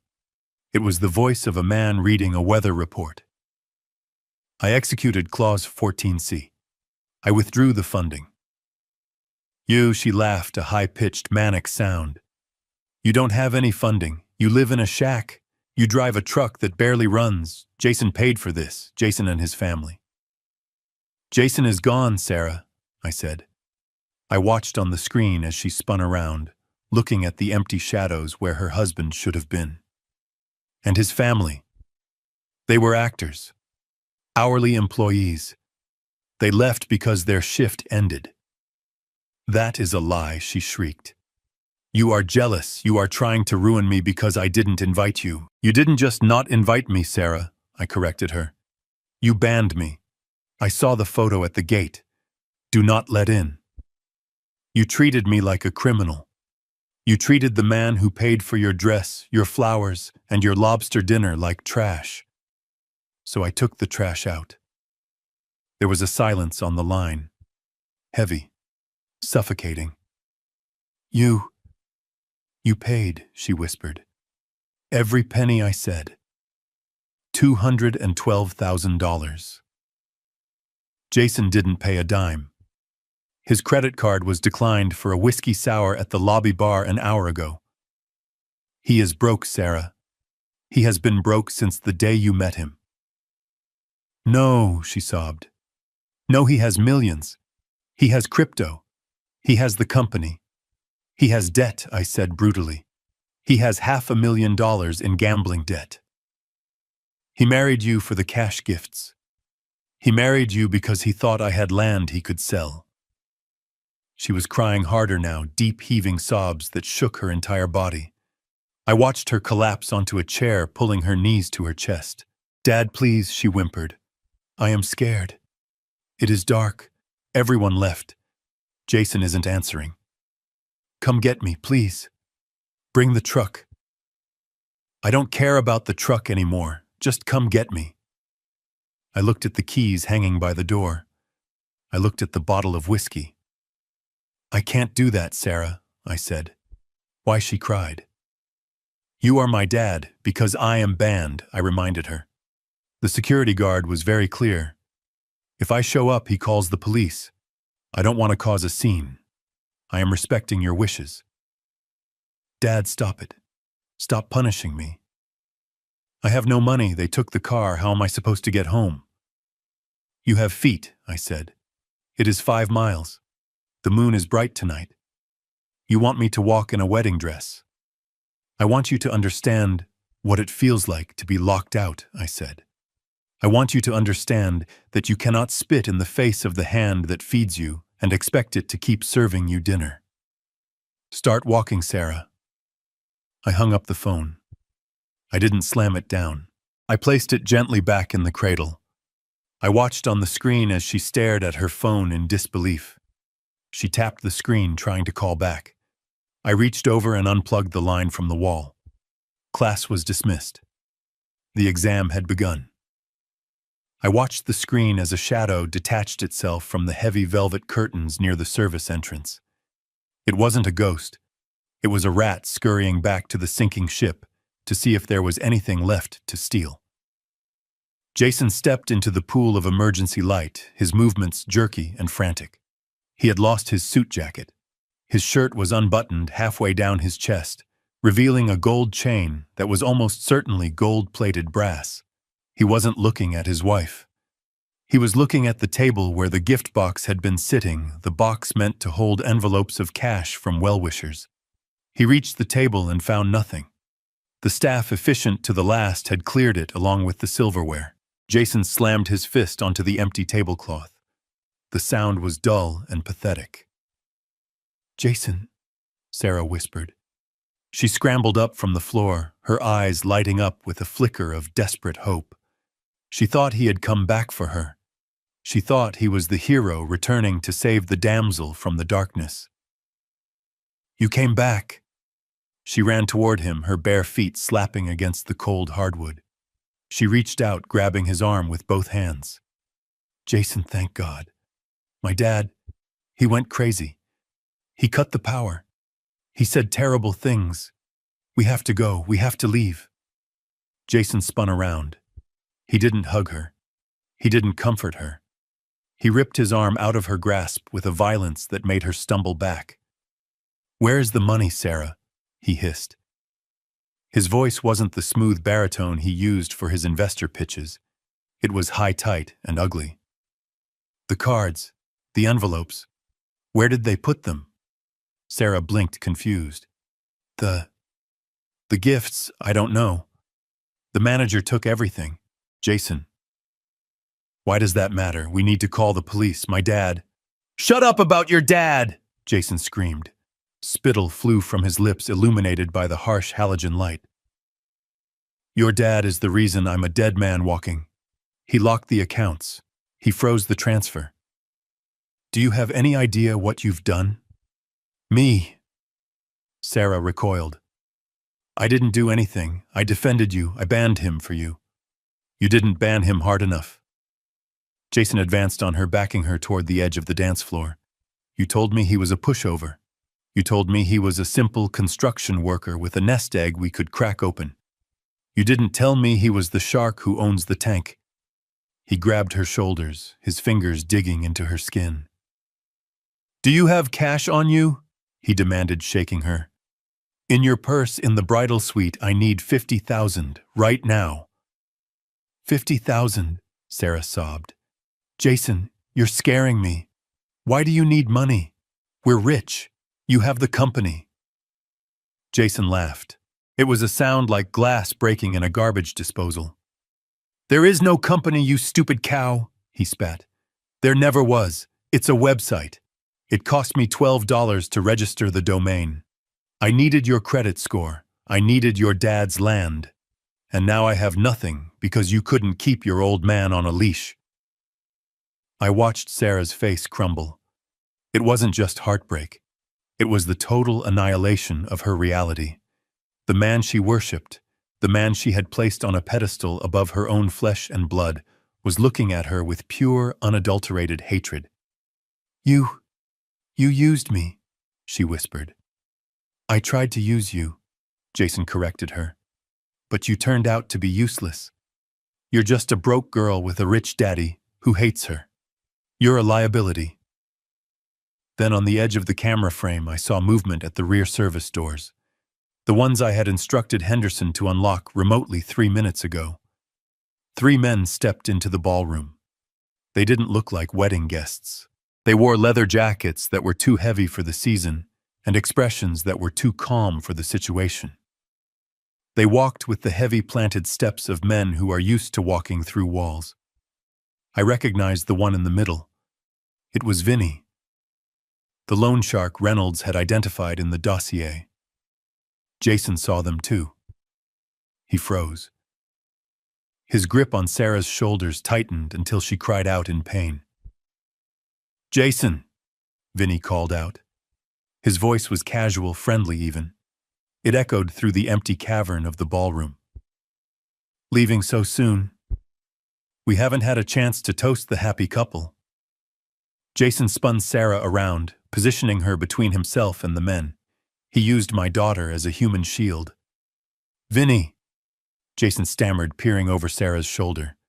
"Look, there's been a mix-up. The wire transfer got flagged. Security protocol. You know how banks are. I'll have it Monday, first thing." Vinny kept walking. He didn't speed up. He didn't slow down. "Monday is a long way away, Jason," Vinny said. "And my associates get nervous over the weekend. We heard the wedding got canceled. We heard the money got pulled. That makes us think you might be planning a vacation." "No," Jason yelped. "No vacation. Look, she has it." He shoved Sarah forward, pushing her toward the men. "She's the one with the money," Jason shouted. "Her dad is William Carter. He owns this whole place. Take her, hold her for ransom. He'll pay, he loves her." Sarah stumbled, catching her balance just before she reached Vinny. She looked back at her husband with wide, horrified eyes. "Jason," she gasped. "What are you saying? Give them your jewelry." Jason screamed at her. "The necklace, the earrings, give it to them." It's fake," Sarah whispered, her hand going to her throat. "You told me it was vintage, but I took it to get cleaned. It's paste. You bought it at a kiosk." Jason's face twisted into a mask of pure fury. His last asset, his last bargaining chip, was worthless. He had conned himself. Vinny stopped 5 feet away. He looked at Sarah shivering in her dress. He looked at the fake diamonds around her neck. He shook his head. "We don't want the girl, Jason," Vinny said calmly. "We want you. You signed the marker." Jason looked left. He looked right. He realized there was nowhere to go. The men were blocking the only exit he knew was open. Panic took over. The animal instinct of a trapped rat kicked in. He grabbed Sarah one last time. Not to hold her, not to save her. He grabbed the bodice of her dress and heaved. "Get out of my way!" he shrieked. He shoved her. He didn't just push her aside. He threw her. He put all his weight, all his fear, and all his failure into one violent motion. Sarah flew backward.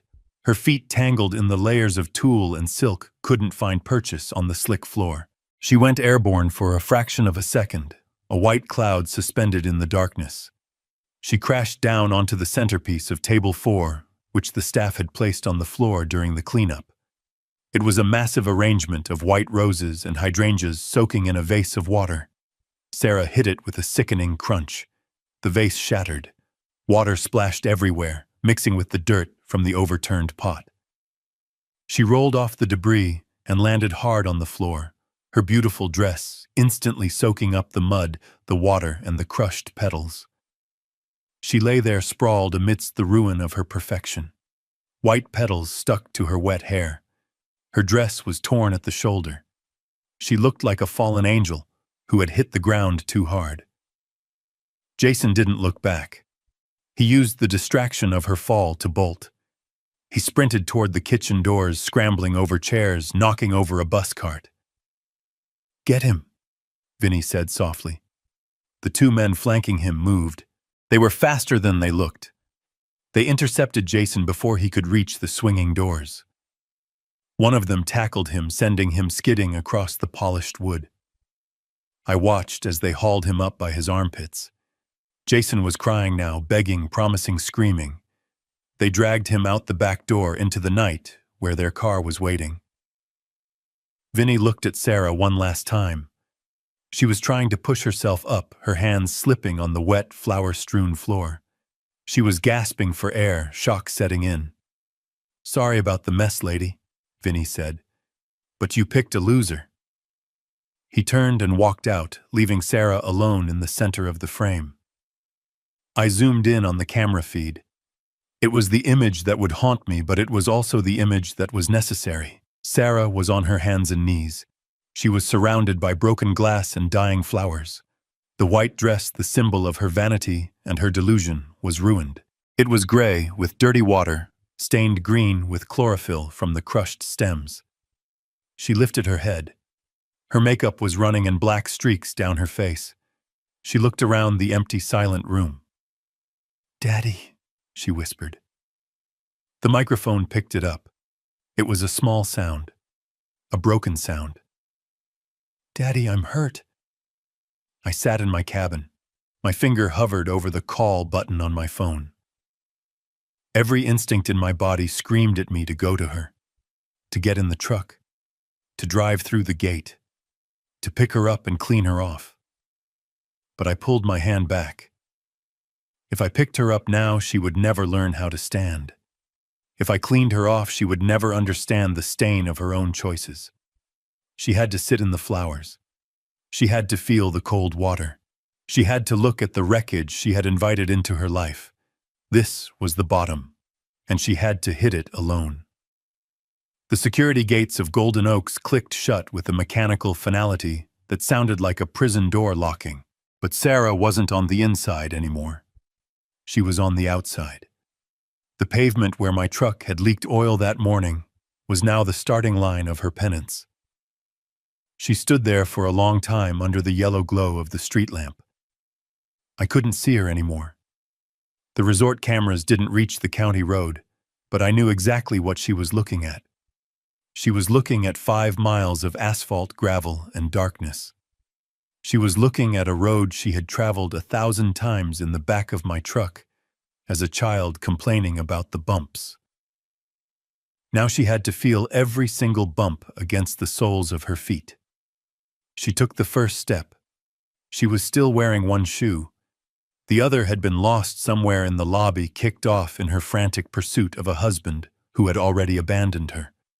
She tried to walk with an uneven, limping gait, the remaining stiletto heel cracking against the tarmac, like a metronome counting down her misery.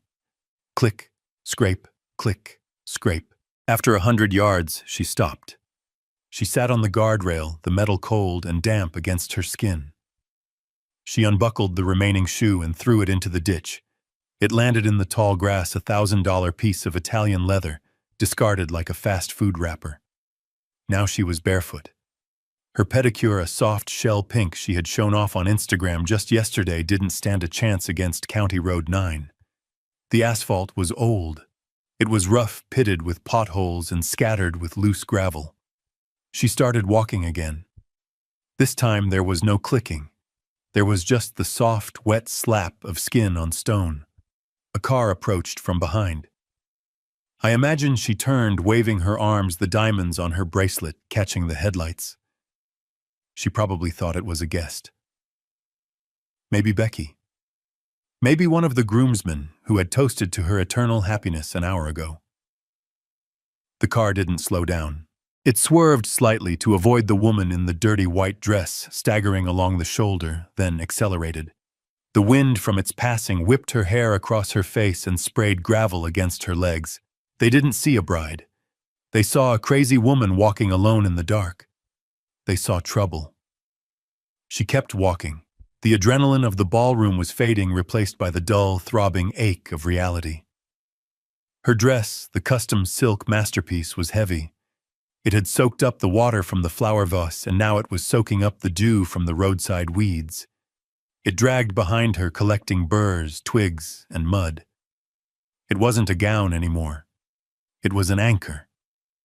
She had to bunch the fabric up in her hands, holding it to her chest like a bundle of dirty laundry, just to keep moving.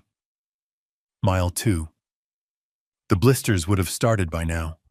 Soft skin rubbing against rough pavement. The friction turning into heat, then into fluid, then into raw, exposed nerves. She stepped on a sharp stone. She cried out. I know she did. She sat down right there in the middle of the road to check her foot. In the moonlight, the blood would look black. She probably checked her phone again. She had service out here. She could see the notifications rolling in, the tags, the comments. The world wasn't sleeping. The world was laughing. Every step she took away from the resort was a step deeper into viral infamy. She wasn't just walking home. She was walking through a digital hallway of mirrors, every reflection distorted and mocking.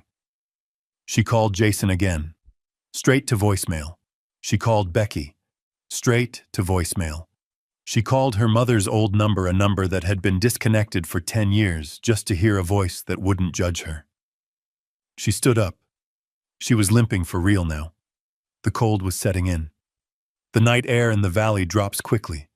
She was wearing thin silk and desperation. She wrapped her arms around herself, shivering violently. Mile 3. This was the stretch of road with no streetlights. Just the canopy of oak trees blocking out the moon.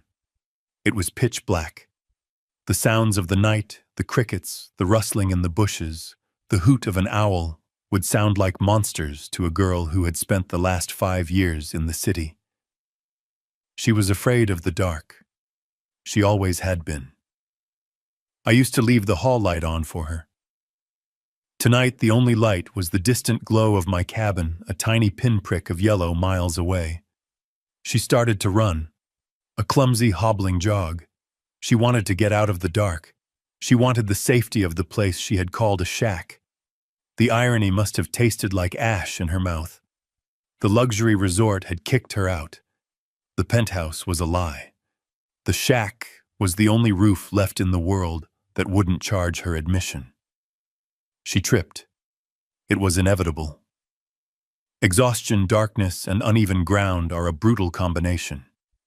She went down hard on her hands and knees. The gravel chewed into her palms. She didn't get up immediately. She stayed there on all fours, gasping for air, vomiting up the emptiness in her stomach. She looked at her hands. They were scraped, bleeding, dirty. They looked just like my hands. She had spent her entire adult life trying to scrub the construction worker out of her DNA. She got manicures. She used expensive lotions. She wore gloves when she drove. But now, kneeling in the dirt, mixing her blood with the earth, she was exactly who she was trying to escape. She was a Carter. She was down in the mud.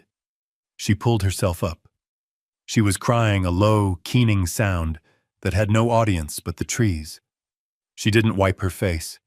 She just let the tears mix with the road dust streaking her cheeks. Mile 4. She could see the outline of my property line, the fence I had built, the gate she had driven past a week ago in a Porsche, laughing at its simplicity. Now that gate looked like the pearly gates of heaven. She dragged her feet. One step, another. She was leaving a trail of bloody footprints on the asphalt. She was stripping away the layers of pretension with every agonizing yard. The entitlement was gone. The arrogance was gone.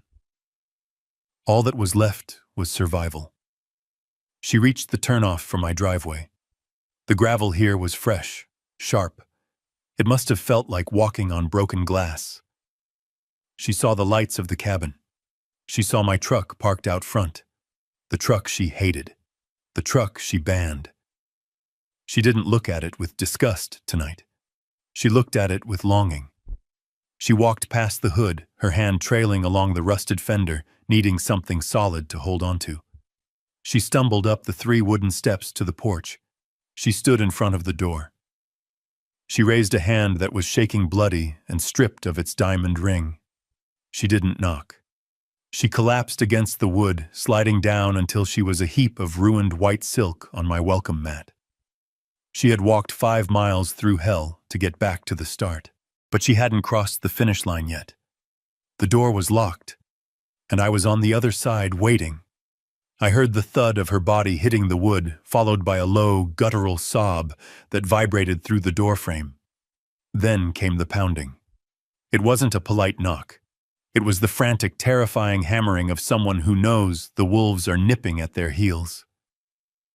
I stood on the other side of the oak door, my hand resting on the deadbolt.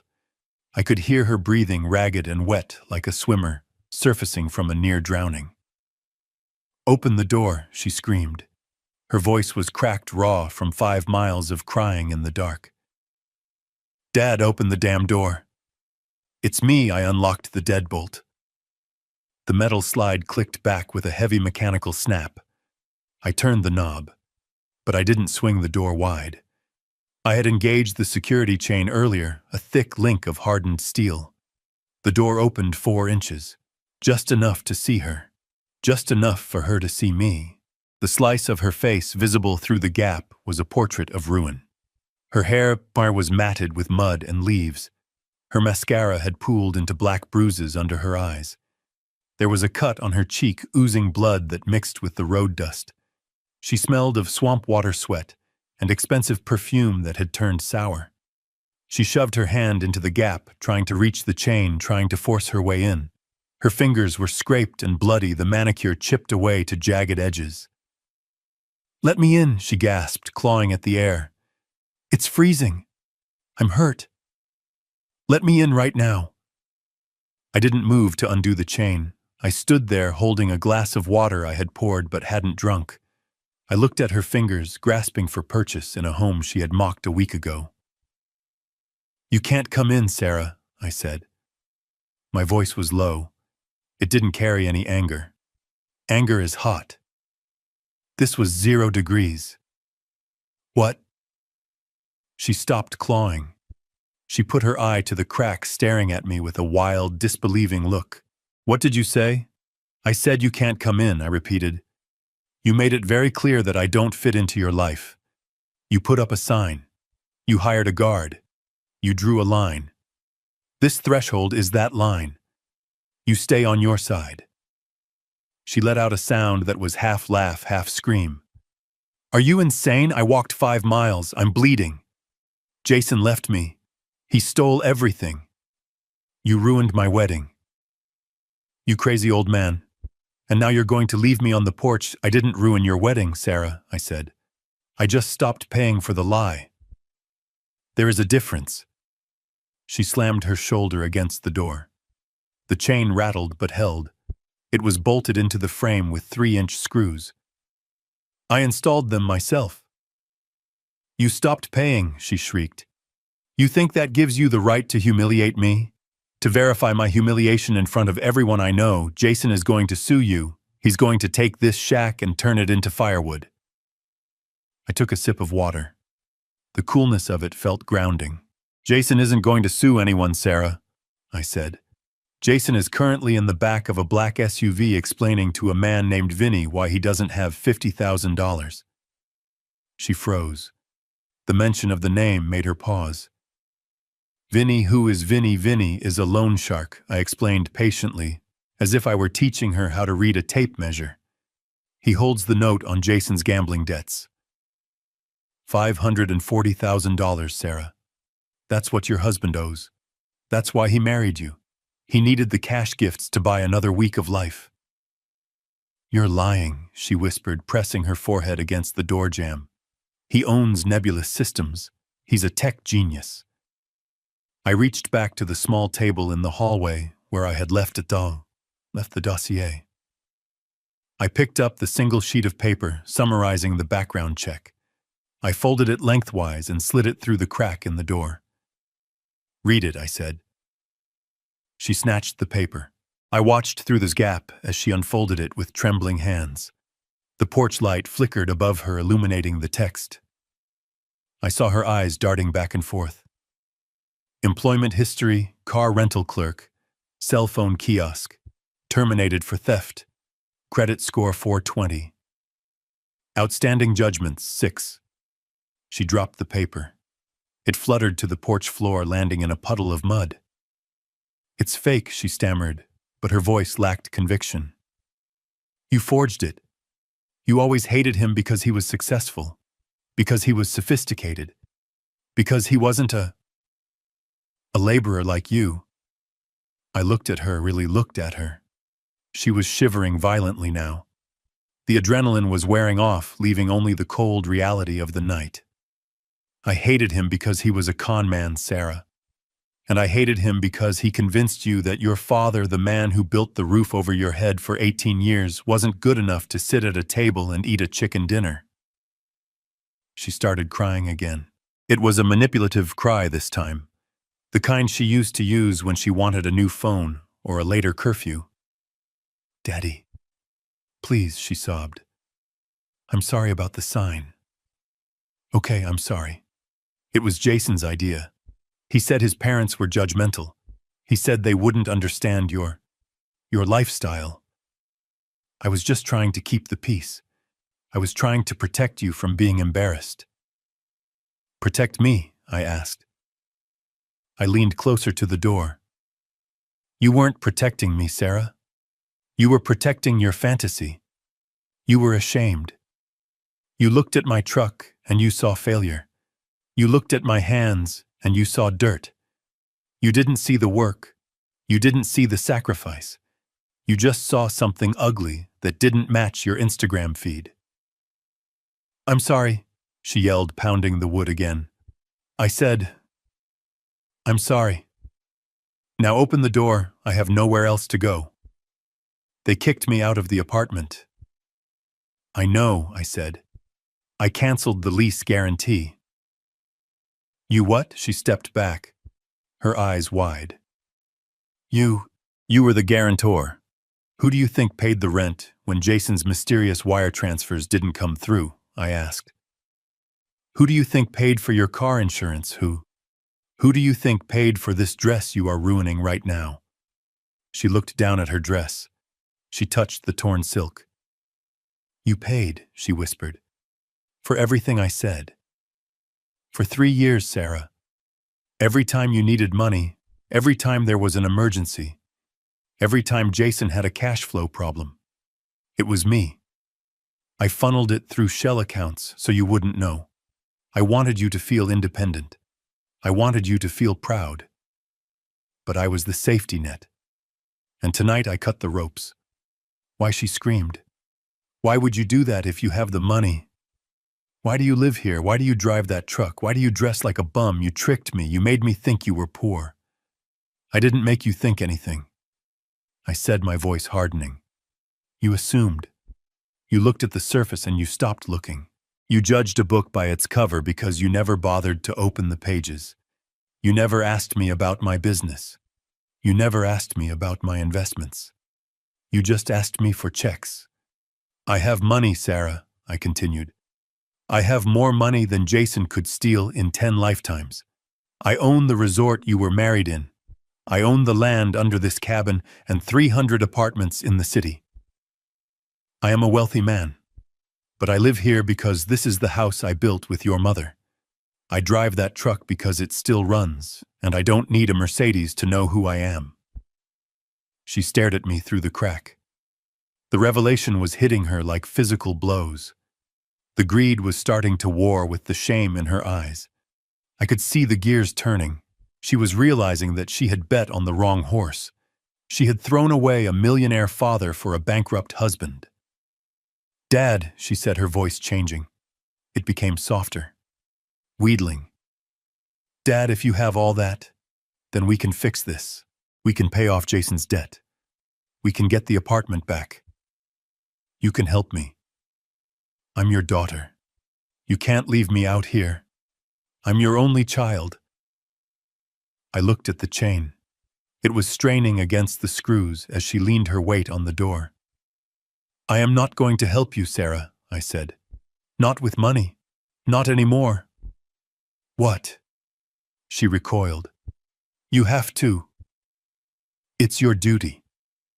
"My duty was to raise a good person," I said. "And somewhere along the line I failed. I gave you too much. I shielded you from too much. I let you believe that the world owed you a living. I let you believe that you were better than the people who serve your food and pick up your trash. I am better," she snapped, the mask slipping. "I have a degree. I am a creative director." "You are a receptionist with a fancy title, Sarah," I said bluntly. "And as of tonight, you are homeless. You are jobless, because I know for a fact you used the company credit card to pay for the florist deposit, and when I flag that transaction as fraudulent, your boss is going to fire you. You are nothing but what you can build with your own 2 hands. And right now your hands are empty." She stared at her empty hands. She looked at the bloody palms. "So that's it," she whispered. "You're just going to let me die out here. You're going to let me freeze because I hurt your feelings." "I'm not letting you die," I said. "And this isn't about my feelings. My feelings died when I saw that sign. This is about your character. You are broken, Sarah. You are fundamentally broken. You think people are disposable. You think family is a transaction. You think love is something you perform for an audience." I unlocked the chain. She gasped, surging forward, ready to push the door open. I slammed my foot against the base of the door, stopping it cold. I held it there, my boot wedged against the wood. I looked her in the eye, inches away. "I'm not letting you in," I said. "If I let you in, you will take a hot shower. You will eat my food. You will sleep in your old bed. And in the morning, you will wake up and you will hate me again. You will hate me for seeing you like this. You will hate me for having the money you want. You will start plotting how to get it. You will learn nothing." "Then what do you want me to do?" she screamed, spit flying onto my face. "Where am I supposed to go?" I reached into my pocket and pulled out a key. It was a single silver key on a plain ring. I tossed it through the crack. It landed on the porch with a metallic ping. "That is the key to Unit 4B at the tenements on 4th Street, I said. "It's a studio apartment. It has a hot plate and a mattress. I paid the rent for 1 month. There is a bus pass on the counter and an application for a waitress job at the diner downstairs." "The tenements," she gasped. "That's the slums. That's where you grew up." "Exactly," I said. "That is where I started. That is where I learned that you don't get to eat if you don't work. That is where I learned that a man's worth isn't his suit, it's his word." "I am not living there," she shouted. "I am Sarah Carter. You are Sarah." "Nothing," I corrected her, "until you can prove otherwise." She looked at the key lying in the dirt. She looked at me. "I hate you," she hissed. "I hate you more than anything in the world." "I know," I said softly, "and that is why you can't come in, because you only love what I can give you. You don't love me." I stepped back. "Dad, wait," she cried, sensing the end. "Dad, please, it's dark, I'm scared, you should be," I said. "The world is a scary place when you don't have a daddy to pay the bills." I started to close the door. "Dad," she screamed. "Dad, I'm sorry, I'll do anything." "Pick up the key, Sarah," I said through the narrowing gap. "Pick up the key and start walking. The bus stop is a mile down the road. The last bus runs at 4 a.m. You have time. But my feet, she sobbed. They'll heal, I said. Feet get tough when you use them. I am not being cruel, Sarah, I said, looking at her one last time. Her face was a mask of tragedy lit by the porch light. I am teaching you the lesson you missed 10 years ago. I am teaching you how to survive without a safety net. I am giving you the only gift I have left to give. I am giving you a bottom. I slammed the door. I threw the deadbolt. I slid the chain back into place. I heard her scream. It was a sound of pure, impotent rage. She pounded on the door for another 10 minutes. She cursed me. She cursed Jason. She cursed the world. Then silence. I waited. 5 minutes. 10. I heard a scuffling sound on the porch. Then the sound of slow, limping footsteps walking away. I went to the window and peered through the blinds. She was walking down the driveway. She was holding her dress up with one hand. In the other hand, clutched tight like a weapon, was the silver key. She was heading toward the road, toward the bus stop, toward the bottom. I turned off the porch light. The lesson had begun. I parked my truck across the street from the tenement building on 4th Street and waited in the dark cab. I had driven the back roads, taking the shortcut I knew from my days as a framing contractor, beating Sarah there by 20 minutes.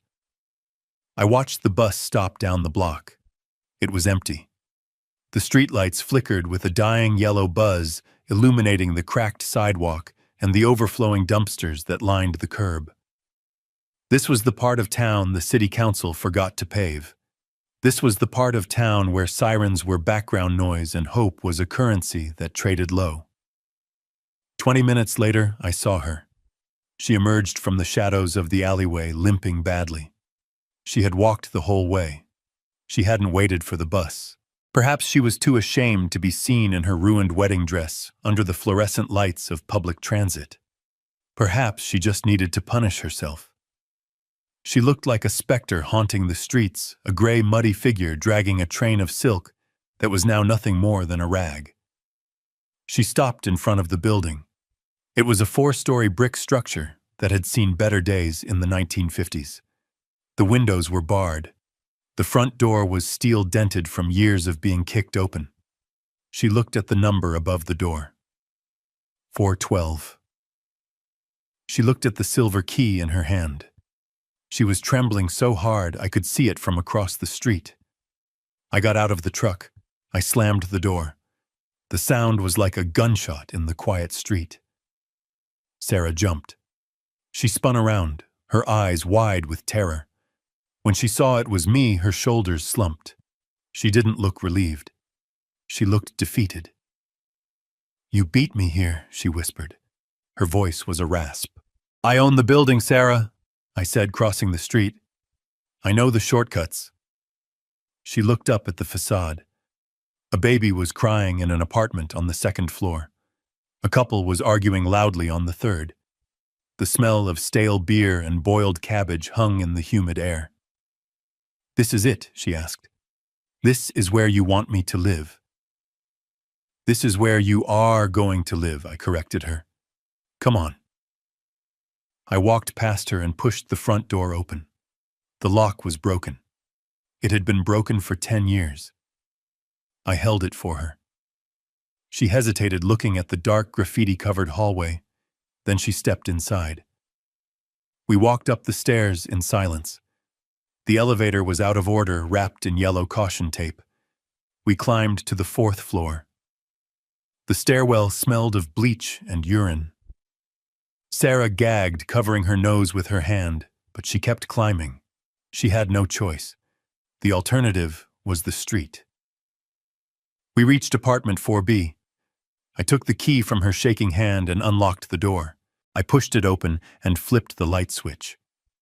A single bare bulb in the center of the ceiling flickered to life, casting a harsh, unforgiving light on the studio. It was small, maybe 300 square feet. The floor was linoleum peeling at the corners. There was a single twin mattress on the floor in the corner, made up with clean but cheap sheets. There was a small table with one chair. A hot plate sat on the counter next to a mini fridge. The walls were painted a color that was supposed to be cream but looked more like nicotine stain. Sarah walked into the center of the room. She turned in a slow circle. She looked at the barred window that looked out onto a brick wall. She looked at the bathroom door, which didn't quite close all the way. "It is a prison," she whispered. "It is a start," I said. I closed the door behind us and leaned against it. "This isn't punishment, Sarah," I said. "This is history. You don't remember this place, do you?" She looked at me, confusion clouding her exhaustion.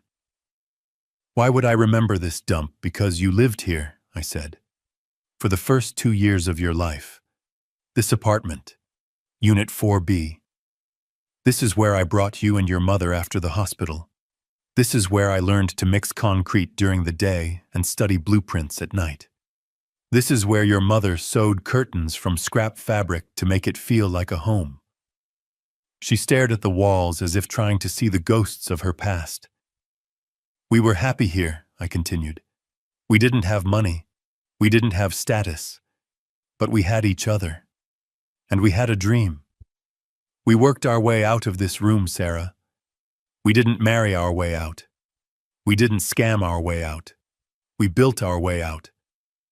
I walked over to the small table. There was a folder sitting on it. I opened it. "This is the deal," I said. My voice was hard, leaving no room for negotiation. "I have paid the rent on this unit for 1 year.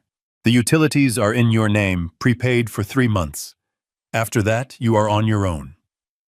I pointed to the application form sitting next to the folder. "That is an application for the diner downstairs. Sal's place. I know the owner. He is expecting you tomorrow morning at 6 a.m. for a shift. It pays minimum wage plus tips. You will wear a uniform. You will serve coffee. You will clean tables. And you will smile while you do it." "I can't be a waitress," she sobbed. "I have a degree in art history." "Your degree didn't teach you how to spot a con man," I said. "Maybe waiting tables will teach you how to spot a hungry person. You need to learn the difference between want and need." I pulled a prepaid flip phone out of my pocket and tossed it onto the mattress. "That is your phone. It has my number programmed into it. It has the police. It has the fire department.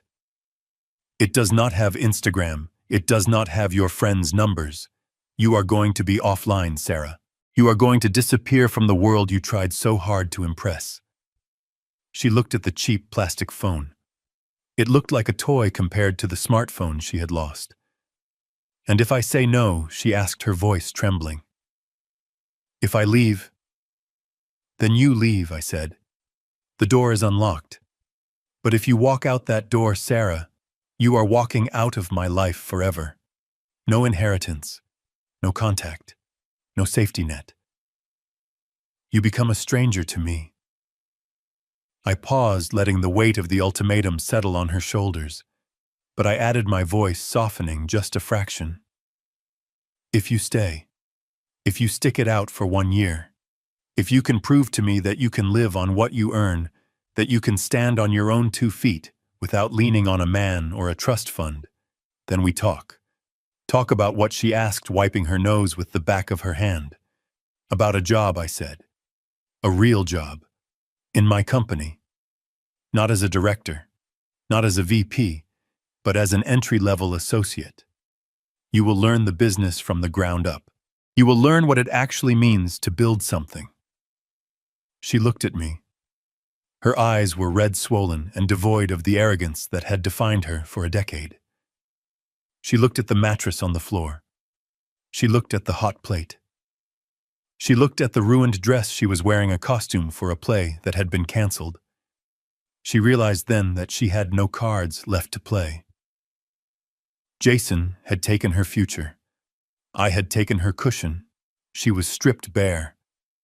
I watched the fight go out of her. Her shoulders dropped. Her head bowed. "Okay," she whispered. What I asked. I wanted to hear it. Okay, she said louder. I'll stay, I'll do it. Good, I said. I walked to the door. I placed my hand on the knob. There are clothes in the closet, I said. I went to Target. Jeans, t-shirts, work shoes. Get out of that dress, Sarah. Burn it. It doesn't fit you anymore. I opened the door. Dad, she called out. I stopped, but I didn't turn around. Yeah. Did you really ban yourself? She asked. Did you really put that sign up? I looked at the dark hallway. No, Sarah, I said. You put the sign up. I just enforced it. I walked out and closed the door. I heard the lock click behind me. I stood there for a moment in the smelly hallway, listening. I heard her walking across the linoleum. I heard the rustle of the dress. And then I heard the sound of the shower turning on. She was washing off the mud. She was washing off the makeup. She was washing off the lie. I walked down the stairs, my boots heavy on the steps. I got into my truck and started the engine. I didn't drive home immediately. I sat there for a long time watching the window of apartment 4B. The light stayed on. It was the hardest thing I had ever done. Leaving my child in a place like that. Leaving her to scrub dishes and count pennies. Every instinct as a father was to run back up there, wrap her in a blanket, and take her back to the cabin. To tell her it was all a bad dream. But a parent's job isn't just to protect their children from the world. It is to prepare them for it. And Sarah wasn't prepared. She was soft. She was entitled. She was weak. If I saved her now, she would stay weak forever. If I let her break, she might just have a chance to rebuild herself into something stronger. I put the truck in gear and pulled away from the curb. The road ahead was dark, but for the first time all day I felt a flicker of hope. She hadn't run. She hadn't quit. She had stayed. The demolition was over. The foundation was poured. Now the real work could begin. I watched the seasons change from the cab of my truck parked down the block.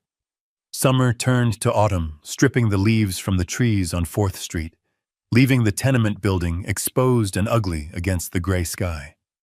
Then winter came, frosting the windows of apartment 4B with ice patterns that looked like prison bars. I never went inside. I never called, but I saw her. I saw her leave the building every morning at 5:30. In the beginning, she walked with her head down, her shoulders hunched against the wind, wearing the cheap coat I had left in the closet. She looked miserable. She looked like a woman serving a sentence. But as the months ground on, her posture changed. Her stride lengthened. She stopped looking at her feet and started looking at the horizon. I went to Sal's diner sometimes, always sitting in the back booth, where the shadows were deep, wearing a baseball cap pulled low. I watched her work. It was brutal. The morning rush at Sal's is a combat zone of clattering plates, screaming orders, and customers who think a $3 tip gives them the right to treat the staff like servants. I saw a man in a suit snap his fingers at her because his toast was cold. "Excuse me, sweetie," the man barked. "I have a meeting in 10 minutes. This is garbage. Take it back." The old Sarah would have thrown the plate at him. The old Sarah would have told him that her shoes cost more than his car. But this Sarah didn't flinch. She picked up the plate.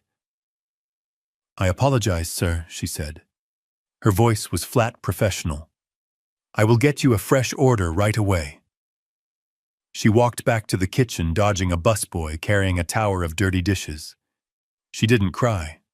She didn't complain. She just fixed the problem. I watched her count her tips at the end of a shift. She sat at the counter, her uniform stained with coffee and ketchup, sorting crumpled singles and silver coins into neat stacks. I saw her lips moving, doing the math. Rent, electricity, food, bus fare. One Tuesday in March, I followed her to the grocery store. She wasn't at Whole Foods. She was at the discount market where the fluorescent lights hummed and the produce was always slightly bruised. She had a basket, not a cart. She picked up a package of ground beef. She looked at the price tag. She put it back. She picked up a box of store-brand pasta instead. She stood in the checkout line counting out exact change from a small plastic coin purse. She was 5 cents short. The cashier, a tired teenager, sighed. I saw Sarah's face turn red. Not with anger, but with genuine shame. She didn't ask to speak to the manager. She didn't pull out a credit card that wasn't hers. "Take the apple off," Sarah said quietly. "I don't need the apple." That was the moment I knew. The entitlement had been burned out of her. It had been replaced by the hard, cold reality of arithmetic. She had learned the most important lesson of economics. You cannot spend what you do not earn. Spring arrived. The ice melted. Sarah was still there. She hadn't run to a friend. She hadn't found a new rich boyfriend to rescue her. She was working double shifts. She was tired. She was thin. Her hands were chapped from bleach and dishwater, but her eyes were clear. The frantic, desperate look of the girl on my porch was gone. In its place was the steady gaze of a woman who knows she can survive the dark. Exactly 1 year to the day after the wedding, I walked into Sal's diner at 10 in the morning. The breakfast rush was over. The place smelled of bacon grease and sanitizer. I didn't sit in the back. I sat at a booth by the window. The bell on the door chimed. Sarah was behind the counter wiping down the pie case. She looked up. She froze. The rag in her hand stopped moving. She looked at me. I looked at her. She didn't run to me. She didn't scream, "Dad." She put the rag down. She picked up a coffee pot and a mug. She walked around the counter and approached my table. She poured the coffee. Black, no sugar. Just the way I take it. "Hello, Dad," she said. Her voice was steady. "Hello, Sarah," I said. She put the pot down. She pulled a pad of paper from her apron pocket. "What can I get you?" she asked. "The special is meatloaf. It's actually pretty good today." Sal made it fresh. I looked at her. She was wearing a name tag that said Sarah. No title, no pretension. Just her name. "I am not hungry," I said. "I came to talk business." "Business?" she asked. She didn't sit down. She stood there, respectful of the customer, respectful of the man. I reached into my jacket pocket. I didn't pull out a checkbook. I pulled out a single manila folder. I slid it across the laminated table. "Open it," I said. She wiped her hands on her apron before touching it. She opened the folder. Inside was a single sheet of paper. It was an employment contract. "Golden Oaks Resort," she read aloud. "Position: Junior Operations Associate." "It is entry level," I said. "You will report to the housekeeping manager. You will inspect rooms. You will handle guest complaints. You will work holidays. The pay is $45,000 a year. It is enough to rent a decent apartment, not a penthouse, but a home with heat that works." She looked up at me. Her eyes were wide. "You want me to work at the place where it happened? I want you to learn how to run it," I said. "I fired the general manager last week. He enjoyed humiliating you a little too much. I need someone who understands that building from the ground up. Someone who knows what it feels like to be locked out, so they never lock out a paying customer again." She looked at the contract. Her thumb traced the logo of the resort. "And if I say no," she asked. "Then you stay here," I said. "You are a good waitress, Sarah. Sal likes you. You can make a life here. It is honest work." She closed the folder. She held it against her chest. "Why?" she asked. "Why now? Because you stayed," I said. "Because you paid for your pasta with pennies. Because you didn't call me once in 12 months to beg. You served your time, Sarah. You built your foundation. Now I am offering you the bricks to build the house." Tears welled up in her eyes, but she didn't let them fall. She took a deep breath and nodded. "I accept," she said. "But on one condition." I raised an eyebrow. You are negotiating? I want to pay you back, she said. For the wedding, for the dress, for the rent you paid on the apartment upstairs. I know it will take me years, but I want a payment plan deducted from my salary. I looked at her. I saw the grit in her jaw. I saw the builder in her blood. Deal, I said. She reached out and took my hand. Her palm was rough. It had calluses. It felt like my hand. Table 4 needs coffee, she said, pulling away. I finish my shift at 2. Pick me up, then I'll be outside, I said. She turned and walked back to the counter. She didn't strut. She walked with purpose. I watched her go. I took a sip of the coffee she had poured. It was hot. It was strong. It was the best cup of coffee I had ever tasted. The sign at the gate was gone. The ban was lifted. My daughter was coming home. Not as a princess, but as a partner. And that was worth more than all the gold in the world. We live in a world obsessed with filters and facades, where we often mistake the packaging for the gift. Sarah chased a golden illusion and nearly lost the real treasure, the unwavering strength of family. This story serves as a powerful reminder that true worth isn't found in a bank account or a designer label, but in the calluses of hard work and the integrity of one's word. Sometimes the greatest act of love a parent can offer isn't giving their child the world on a silver platter, but stepping back and letting them build their own, even if they have to start from rock bottom. If you believe that respect must be earned and not bought, hit that like button and subscribe to the channel for more stories of justice, resilience, and truth.